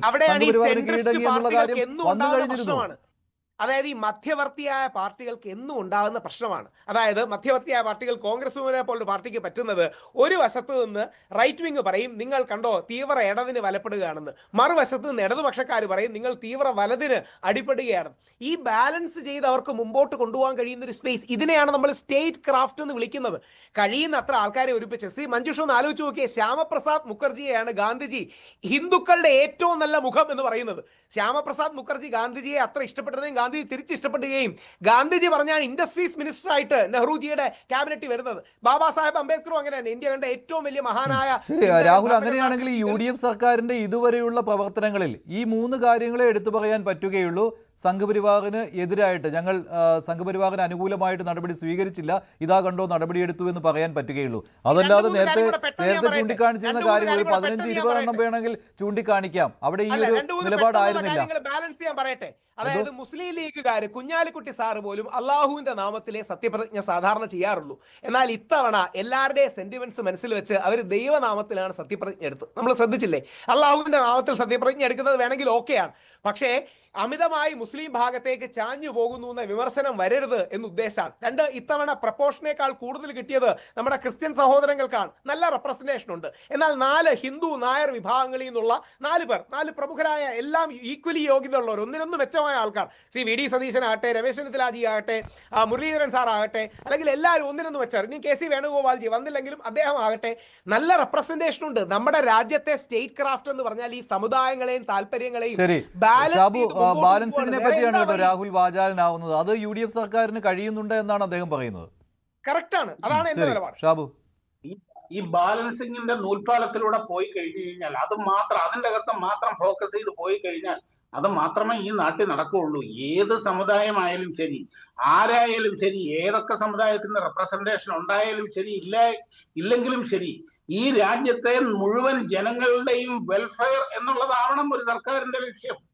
അല്ലാതെ ഈ എല്ലാ ജനങ്ങളെയും ഇങ്ങനെ ബാലൻസ് ചെയ്ത് ആ പാലത്തെ കൂടെ ഒരു സർക്കസുകാരൻ നടന്നു പോകുന്നത് പോലെ പോയി കഴിഞ്ഞാൽ അത് മാത്രമേ ഇവിടെ നടക്കുകയുള്ളൂ. സത്യത്തിൽ ഇവിടെ നടന്നുകൊണ്ടിരിക്കുന്നത് അതാണ്. ജനങ്ങൾ തിരഞ്ഞെടുത്തത്, ഒരു ജനാധിപത്യ സർക്കാരിനെ ജനങ്ങൾ തിരഞ്ഞെടുത്തത് ഹിന്ദുവായിട്ടോ മുസ്ലിമായിട്ടോ ക്രിസ്ത്യാനിയായിട്ടോ അല്ല, അവരുടെ റെപ്രസെന്റേറ്റീവ് ആയിട്ടാണ് എടുത്തിരിക്കുന്നത്. അവരുടെ റെപ്രസെന്റേറ്റീവ്, അവരെ ഭരിക്കാൻ അവർ തിരഞ്ഞെടുത്തത്. അതും ഹിന്ദു ആയതുകൊണ്ടും മുസ്ലിം ആയതുകൊണ്ടുമല്ല. അവർ തിരഞ്ഞെടുക്കപ്പെട്ടവരാരായാലും ശരി, അവരുടെ മതവിശ്വാസം എന്തായാലും ശരി, അവർ മുഴുവൻ ജനങ്ങൾക്ക് വേണ്ടിയിട്ടും സേവനം അനുഷ്ഠിക്കുക എന്നുള്ളതാണ് കാഴ്ചപ്പാട്. അല്ലാതെ ഈ രണ്ട് കയ്യിലൊരു ബോളും മുമ്പിൽ ഒരു റോപ്പിൽ കൂടെ ഇങ്ങനെ ആടി ബാലൻസ് ചെയ്ത് പോവുക എന്ന് പറഞ്ഞാൽ അതാണ് സത്യത്തിൽ ഇവിടെ നടന്നുകൊണ്ടിരിക്കുന്നത്. ഇപ്പോൾ നടന്നുകൊണ്ടിരിക്കുന്നതും ഈ നാടിനെ നശിപ്പിക്കുന്നതും ഈ രീതിയിലുള്ള ചിന്താഗതിയാണ്. ബാലൻസിംഗ് എന്ന് പറയുന്നത് ഇതല്ല. എല്ലാ ജനങ്ങളെയും ഈക്വലായിട്ട് കാണുന്ന, അവരുടെ വെൽഫെയറിന് വേണ്ടിയിട്ട് പ്രവർത്തിക്കുന്ന ഭരണാധികാരി, ആ കാഴ്ചപ്പാടിനെയാണ് ബാലൻസിംഗ് എന്ന് പറയേണ്ടത്. അല്ലാതെ ഇങ്ങനെ പലയിടത്തൊന്നും ഈ രാഹുൽ പറഞ്ഞ മാതിരിയല്ല. അതാ ഈ നമ്മുടെ നാടിന്റെ ഏറ്റവും വലിയൊരു ശാപമാണ് മഞ്ജുഷ ഇത്. പിന്നെ ഒരു കാര്യം മുമ്പ് എനിക്ക് ആദ്യത്തെ റൗണ്ടിൽ പറയാൻ വിട്ടുപോയി. ഇവിടെ രാഹുൽ ഈ സ്ത്രീ സ്വാതന്ത്ര്യത്തിനെ ഈ കാര്യം പറഞ്ഞല്ലോ, ഒരു കാര്യം ആലോചിക്കണം. മറ്റേ ഹണി റോസും ബോബി ചെമ്മണ്ണൂരും തമ്മിലുണ്ടായ ഒരു വിഷയത്തില് ഹണി റോസ് മര്യാദയ്ക്ക് സാരി എടുക്കാനിട്ടാണ് ബോബി ചെമ്മണ്ണൂർ അത് പറയേണ്ടി വന്നത് എന്ന് പറഞ്ഞു നടന്ന മഹാനാണിത്. എന്നാര് പറഞ്ഞു? ഇതാണ് ഒരു മടിയില്ലാതെ കള്ളം പറയുമല്ലേ. ഹണി റോസ് മര്യാദയ്ക്ക് സാരി എടുക്കണമെന്ന് നിങ്ങളല്ലേ പറഞ്ഞത്? അതുകൊണ്ടാണ് ബോബി ചെമ്മണ്ണൂർ പറഞ്ഞത്. പറഞ്ഞോ, ബോബി ചെമ്മണ്ണൂർ മാപ്പ് പറയണമെന്നാണ് ഞാൻ പറഞ്ഞത്. ബോബി ചെമ്മണ്ണൂർ മാപ്പ് പറയണമെന്നാണ് പറഞ്ഞത്. അതായത് ഈ നാട്ടിലെ പെണ്ണുങ്ങളെങ്ങനെ സാരി എടുക്കണമെന്ന് പഠിപ്പിക്കാൻ നടക്കുന്ന വ്യക്തിയാണെങ്കിൽ അങ്ങനെയൊക്കെ സാരി എടുത്തു കഴിഞ്ഞാൽ ആണുങ്ങൾക്ക് എന്തോ തോന്നും. ഇയാൾക്ക് തോന്നുന്നുണ്ടാവും, നമുക്ക് എന്ത് ചെയ്യാൻ പറ്റും? അതുപോലെയാണ് ബാക്കിയുള്ളവർ. ഇവിടെ ഞാനിത് ചോദിച്ചാൽ അങ്ങേക്ക് ഉത്തരം ഉണ്ടാവില്ല. റേപ്പിന്റെ കാര്യത്തിൽ ചോദിച്ചാൽ ഉത്തരം ഉണ്ടാവില്ല. അതുകൊണ്ട് ഞാൻ ചോദിക്കുന്നില്ല. ഒരു അഖില ലോക ബലാത്സംഗ വീരനെ അതിന് വേണ്ടിയിട്ട് കോടതി 15 ദിവസം ജയിലിൽ പോയി കിടന്നവനാണ്. ഏത് ബലാത്സംഗ വീരൻ? കോടതി ആ കേസൊക്കെ തെള്ളിക്കളഞ്ഞ് അറിഞ്ഞില്ലേ? കോടതി ആ കേസുകളൊക്കെ തെള്ളിക്കളഞ്ഞ് അറിഞ്ഞില്ലേ? കേസ് നടക്കില്ലേ? അവിടെ ചാത്തിട്ടോ? അതാണോ കോടതികൾ ഏതെങ്കിലും ഒന്നിന് ബലാത്സംഗം കൊണ്ടൊന്ന് പറഞ്ഞോ? ഏതെങ്കിലും ഒരു കേസിലുണ്ടെങ്കിൽ രാഹുൽ മാങ്കൂട്ടത്തിലെ കേസ് ബലാത്സംഗം കൊണ്ടൊന്ന് പറഞ്ഞോ? കേസ് നടക്കുമല്ലേ? കേസിന്റെ ഡീറ്റെയിൽസ് ശ്രദ്ധിക്കണം സാർ. എന്തായാലും ഈ സ്വന്തം പാർട്ടിയും ഈ നാട്ടിലെ ജനങ്ങളും തള്ളിക്കളഞ്ഞ ഈ പറഞ്ഞ വ്യക്തിക്ക് വേണ്ടിയിട്ട്, അതായത് വലിയ വീരാരാധനയോടുകൂടി വലിയ വീരപരിവേഷത്തോടുകൂടി ജയിലിൽ പോയി കിടന്നിട്ട് വന്നിട്ടാണ് ഈ അഭിമാനമാണ് സാർ. പുരുഷാവകാശങ്ങൾക്ക് വേണ്ടി പോരാടുന്നതിന് അഭിമാനമാണ്. ഞങ്ങളെ പോലുള്ളവർ ശബരിമലയ്ക്ക് വേണ്ടി ഇറങ്ങി പോരാടിയോണ്ടാണ് ഇന്നും നിലനിൽക്കുന്നത്. താങ്കൾ അന്നും ശബരിമലയ്ക്കെതിരായിരുന്നു. ശബരിമലയെ പറ്റി നമുക്ക് ചർച്ച ചെയ്യണമെങ്കിൽ വേറെ ആകാം. ഇവിടെ ഇപ്പോഴും എതിരാണ് മഞ്ജുഷേ, ചോദിച്ചാൽ മതി. ഇപ്പോഴും എതിരാണ് പുള്ളി, വെളി പറയില്ലെന്നേ ഉള്ളൂ. നമുക്ക് ചർച്ച ചെയ്യാവുന്ന എന്റെ നിലപാട് എനിക്ക് പറയുന്നതിന്റെ അകത്ത് ഒരു മടിയുമില്ല. യുവതികൾ കയറണമെന്നല്ലേ അങ്ങയുടെ നിലപാട്? ശബരിമലയെ പറ്റി മാത്രം, ശബരിമല യുവതികൾ കയറണമെന്നല്ലേ നിലപാട്? മഞ്ജുഷേ, ശബരിമലയെ പറ്റി നമുക്ക് പിന്നെ ചർച്ച ചെയ്യാം. ശരി ഷാബു, വേറൊരു അവസരത്തിൽ ചർച്ച ചെയ്യാം. പ്രശ്നമില്ല. അപ്പം ഇതൊക്കെയാണ് ഈ ബാലൻസ് കെ നായർമാരെ കൊണ്ടാണ് ഈ നാട് മുടിഞ്ഞു പോകുന്നത്. ഇതാണ് ഇവിടുത്തെ പ്രശ്നം. ബാലൻസ് ചെയ്ത ഗാന്ധിജിയാണ് ഈ നാടിന്റെ രാഷ്ട്രപിതാവ്. ഗാന്ധിജി അങ്ങനെ തന്നെ ചെയ്തിട്ടില്ല. അതുകൊണ്ട് പിന്നെ ഈ പറഞ്ഞ പോലെ 1935 വരെ, അതായത് മുസ്ലിം ലീഗ് പാകിസ്ഥാൻ വാദം തുടക്കം ഇടുന്നത് വരെ ഈ കോൺഗ്രസിന്റെ സമ്മേളനങ്ങളും ഇത് മുഴുവൻ പാടിക്കൊണ്ടിരുന്നതാണ് വന്ദേമാതരം. അതിനുശേഷമാണ് ഇത് മാറിയത്. അതിന്റെ രാഷ്ട്രീയ സാഹചര്യങ്ങൾ വേറെയാണ്. ഇവിടെ ചർച്ച ചെയ്യാൻ നമുക്ക് സമയമില്ല. പിന്നെ മറ്റൊന്ന്, ഈ വി ഡി സവർക്കറുടെ കാര്യം. മഞ്ജുഷ, ഈ വി ഡി സവർക്കർ എന്നാണ് ഇവർക്കൊക്കെ ഇത്ര വലിയ ശത്രുക്കളാകാൻ തുടങ്ങിയത്? മഞ്ജുഷിന് നമ്മുടെയൊക്കെ എന്റെയൊക്കെ ഓർമ്മ എനിക്ക് അറിയാവുന്ന എന്റെ അറിവ് വെച്ചിട്ട് VD സവർക്കറെ ഗ്ലോറിഫൈ ചെയ്ത ഒരു സിനിമ മലയാളത്തിൽ സൂപ്പർ ഹിറ്റായിട്ട് ഓടിയിട്ടുണ്ട്. ഏതാണ്? കാലാപ്പാനി. ആ കാലാപ്പാനി 96-ൽ കാലാപ്പാനി റിലീസ് ചെയ്യുമ്പോൾ ഒരു ഇലക്ഷൻ കാലത്താണ്. ഇവിടെ എന്തെങ്കിലും ശബ്ദം ഉയർന്നിട്ടുണ്ടോ? ഒരക്ഷരം മിണ്ടിയിട്ടുണ്ടോ ആരെങ്കിലും? ദാ ഒരു വർഗീയവാദിയെ ഗ്ലോറിഫൈ ചെയ്യുന്നു എന്ന് പറഞ്ഞിട്ട്. ഇത് വന്നത് ഇതിന്റെ അകത്ത് കമ്മ്യൂണിസ്റ്റ് പാർട്ടിയിലെ ആ പഴയ തലമുറ EMS, P. ഗോവിന്ദപിള്ള, എന്നീബൽ അങ്ങനെയുള്ളവരുടെയൊക്കെ ആ തലമുറ അസ്തമിച്ചതിന് ശേഷം ആ സ്പേസ് പിടിച്ചടക്കാൻ വേണ്ടിയിട്ട് ഈ സ്വരാജിനെ പോലെയൊക്കെയുള്ള കുറെ ആൾക്കാർ വന്നതിന് ശേഷമാണ് ഈ VD സവർക്കറോട് ഇവർക്ക് ഇത്ര വലിയ പക തുടങ്ങിയത്. EMSന്റെ ഇന്ത്യൻ സ്വാതന്ത്ര്യ സമര ചരിത്രം എന്ന് പറഞ്ഞുകൊണ്ട് ഒരു ഭീകരം പുസ്തകമുണ്ട്, ഭീമൻ പുസ്തകമുണ്ട്. സവർക്കറെ മഹാവിപ്ലവകാരിയായിട്ടാണ് അതിൻ്റെ അകത്ത് എഴുതിയിരിക്കുന്നത്. ഇപ്പോഴും ആ പുസ്തകം ചിന്ത പബ്ലിക്കേഷൻസ് പബ്ലിഷ് ചെയ്യുന്നുണ്ട്, അവരുടെ ബുക്ക് സ്റ്റോളിൽ കിട്ടും. ഇന്ദിരാഗാന്ധി എന്താണ് പറഞ്ഞത്? ഇന്ദിരാഗാന്ധി സ്മാരക സ്റ്റാമ്പ് ഇറക്കി. അതിനുശേഷം ഇതിനകത്ത് ന്യൂസ് റീല് 80-കളിൽ ന്യൂസ് റീല് വന്നു. ഇതെല്ലാം ഈ VD സവർക്കർ ഇപ്പോഴാണെന്ന് ഇവർക്ക് ശത്രുവായത്. ഇപ്പോൾ ഈ 21-ാം നൂറ്റാണ്ടിലാണ്. അതുവരെ അതായത് പറഞ്ഞ കാലാപ്പാനി സിനിമയ്ക്കെതിരെ ഒരക്ഷരം ഇവിടെ കേട്ടിട്ടുണ്ടോ മഞ്ജുഷൻ? സിബി, മറ്റൊരു കാര്യം, നമ്മൾ ഈ ചർച്ച ചെയ്ത 3 കാര്യങ്ങളും UDF സർക്കാർ സംഘവിരുദ്ധ നിലപാടെടുത്തു എന്ന് പറയുന്ന ഈ 3 കാര്യങ്ങളും അതിൽ 2 എണ്ണത്തിലെങ്കിലും കോടതിയുടെ ഇടപെടൽ ഉണ്ടായി കഴിഞ്ഞാൽ സർക്കാരിന് അത് വലിയ തിരിച്ചടിയാവും. ഇപ്പോൾ TGയുടെ കാര്യത്തിൽ ജാമ്യം കിട്ടി. ഈ പറയുന്ന സവർക്കർ വിഷയത്തിൽ ആ അധ്യാപകൻ കോടതിയിൽ പോയാൽ സംഭവിക്കാൻ പോകുന്നത് എന്തെന്ന് പറയാൻ പറ്റില്ല. മഞ്ജുഷ്, ഇതിനകത്ത് എനിക്ക് തോന്നുന്നത് നമ്മളിതിനെ ഒരു സംഘവിരുദ്ധ നിലപാട് എന്നുള്ളതല്ല, അതിനേക്കാൾ ഉപരി സർക്കാർ നോർമലി എടുക്കേണ്ട ഒരു കോഴ്സ് ഓഫ് ആക്ഷൻ എടുത്തു ഭരണപരമായ നിലപാട്. കാരണം വെച്ച് കഴിഞ്ഞാൽ നമ്മളൊരു കാര്യം മനസ്സിലാക്കും. ഒരാൾ കേരളത്തിൽ ഇരുന്നിട്ട് ഒരു സമരക്കാരെ മൊത്തം വെടിവെച്ച് കൊല്ലണം, സ്ത്രീകളെ ബലാത്സംഗം ചെയ്യണം തുടങ്ങിയ തരത്തിലുള്ള മോശപ്പെട്ട സംസാരിച്ചാൽ അത് യൂട്യൂബിലൂടെ പരസ്യമാക്കിയാൽ അതിനെതിരെ നിയമപരമായി നടപടിയെടുക്കേണ്ട ഒരു ബാധ്യത സർക്കാരിനുണ്ട്. സർക്കാർ അത് ചെയ്തു. അത് സംഘിയാണോ അല്ലെങ്കിൽ ഈ പറഞ്ഞ സുഡാപ്പിയാണോ തുടങ്ങിയ സംഭവത്തിനൊന്നും പ്രസക്തിയില്ല. അത് ആര് ചെയ്താലും അവർക്കെതിരെ നടപടിയെടുക്കണം. അവർക്കെതിരെ നടപടിയെടുത്തു. ഇപ്പം ഈ പറഞ്ഞ പോലെ സവർക്കറിൻ്റെ കേസിനകത്ത് ഈ ചോദ്യത്തിനകത്ത് താത്വികമായി തെറ്റൊന്നുമില്ല. കാരണം ഒരുപക്ഷേ ഇന്ത്യൻ സ്വാതന്ത്ര്യ സമരത്തിൽ ഏറ്റവും കൂടുതൽ കാലം തടവ് ശിക്ഷയ്ക്ക് വിധിക്കപ്പെട്ട മനുഷ്യന്മാരിലൊരാൾ VD സവർക്കർ തന്നെയാണ്. പക്ഷേ ഒരു അധ്യാപകനെതിരെ നടപടി വന്നു. അതെ, പക്ഷേ അതിനകത്തൊരു പ്രശ്നമെന്ന് വെച്ച് കഴിഞ്ഞാൽ അത്തരം ഒരു പ്രഖ്യാപിത വലതുപക്ഷ അജണ്ടയെ പ്രോത്സാഹിപ്പിക്കുന്ന തരത്തിലുള്ളൊരു ചോദ്യമാണത്. അപ്പോൾ ആ ഒരു വലതുപക്ഷ അജണ്ടയെ രാഷ്ട്രീയപരമായി പ്രതിരോധിക്കാൻ സർക്കാരും ഇടതുപക്ഷം അടക്കമുള്ള പാർട്ടികളും പ്രതിജ്ഞാബദ്ധരാണ് കേരളത്തിൽ. അപ്പം ആ ഒരു പ്രതിജ്ഞാബദ്ധതയുടെ ഭാഗമായിട്ട് അത്തരം ഒരു അനാവശ്യ പ്രോത്സാഹനം കൊടുക്കണ്ട എന്ന് തീരുമാനിക്കുന്നു. ആ സർക്കാരിൻ്റെ ആ നിലപാട് അതിൻ്റെ താഴെയുള്ള ഉദ്യോഗസ്ഥന്മാർ അറിയേണ്ടതാണ്. അപ്പോൾ ആ ഒരു തരത്തിൽ അതിന് വിപരീതമായൊരു ചോദ്യം വന്നു, അതൊരു രാഷ്ട്രീയ പ്രശ്നമാകുമ്പോൾ സ്വാഭാവികമായിട്ടും സർക്കാരിന് അവരുടെ നിലപാട് എന്താണെന്ന് കൃത്യമായി തെളിയിക്കേണ്ടി വരും. അപ്പോൾ അതിൻ്റെ ഭാഗമായിട്ട് അവരത് ചെയ്തു. അപ്പം ഈ സംഭവങ്ങളെല്ലാം ഇപ്പോൾ കോടതിയിൽ പോയാൽ ജാമ്യം കിട്ടും. ഇപ്പം TG മോഹൻദാസിന് ജാമ്യം കിട്ടി. ഇപ്പോൾ നമ്മളിപ്പോൾ ഇങ്ങനൊരു ചോദ്യം ഇട്ടതിന് ഒരു അധ്യാപകനെ നമ്മൾ തൂക്കിക്കൊല്ലേണ്ട കാര്യമൊന്നുമില്ലല്ലോ. അല്ലെങ്കിൽ ഇത്തരം ഒരു സംസാരം പറഞ്ഞതിന് അദ്ദേഹം പറഞ്ഞത് തെറ്റായ സംസാരമാണ്, അതിനെ RSS അടക്കമുള്ള സംഘടനകൾ തള്ളിപ്പറഞ്ഞു. അപ്പം അതിൻ്റെ തെറ്റിൻ്റെ ഗ്രാവിറ്റി അദ്ദേഹത്തെ ബോധ്യപ്പെടുത്തുന്നു ഈ അറസ്റ്റിലൂടെ. അല്ല അദ്ദേഹത്തെ നമ്മൾ നാളെ തൂക്കിക്കൊല്ലാൻ പോകുന്നില്ല. കാരണം ഇതെല്ലാം ഈ പറഞ്ഞതുപോലെ ഒരു കറക്റ്റീവ് ആക്ഷൻ എന്ന നിലയിലാണ് ഇതിനെ കാണേണ്ടത് എന്നാണ് എൻ്റെ പക്ഷം. ശരി, നന്ദി. ചർച്ചയിൽ പങ്കെടുത്ത എല്ലാവർക്കും ഇന്ന് ചോദ്യം ഇതായിരുന്നു: സംഘപരിവാറിന് കീഴടങ്ങുന്നു എന്ന സംസ്ഥാന സർക്കാരിന്റെ പ്രതിച്ഛായ മാറിയെന്ന് 67% പ്രേക്ഷകർ, ഇല്ല എന്ന് 28%. വേണ്ടിവരെ അവസാനിക്കുന്നു. നന്ദി, നമസ്കാരം.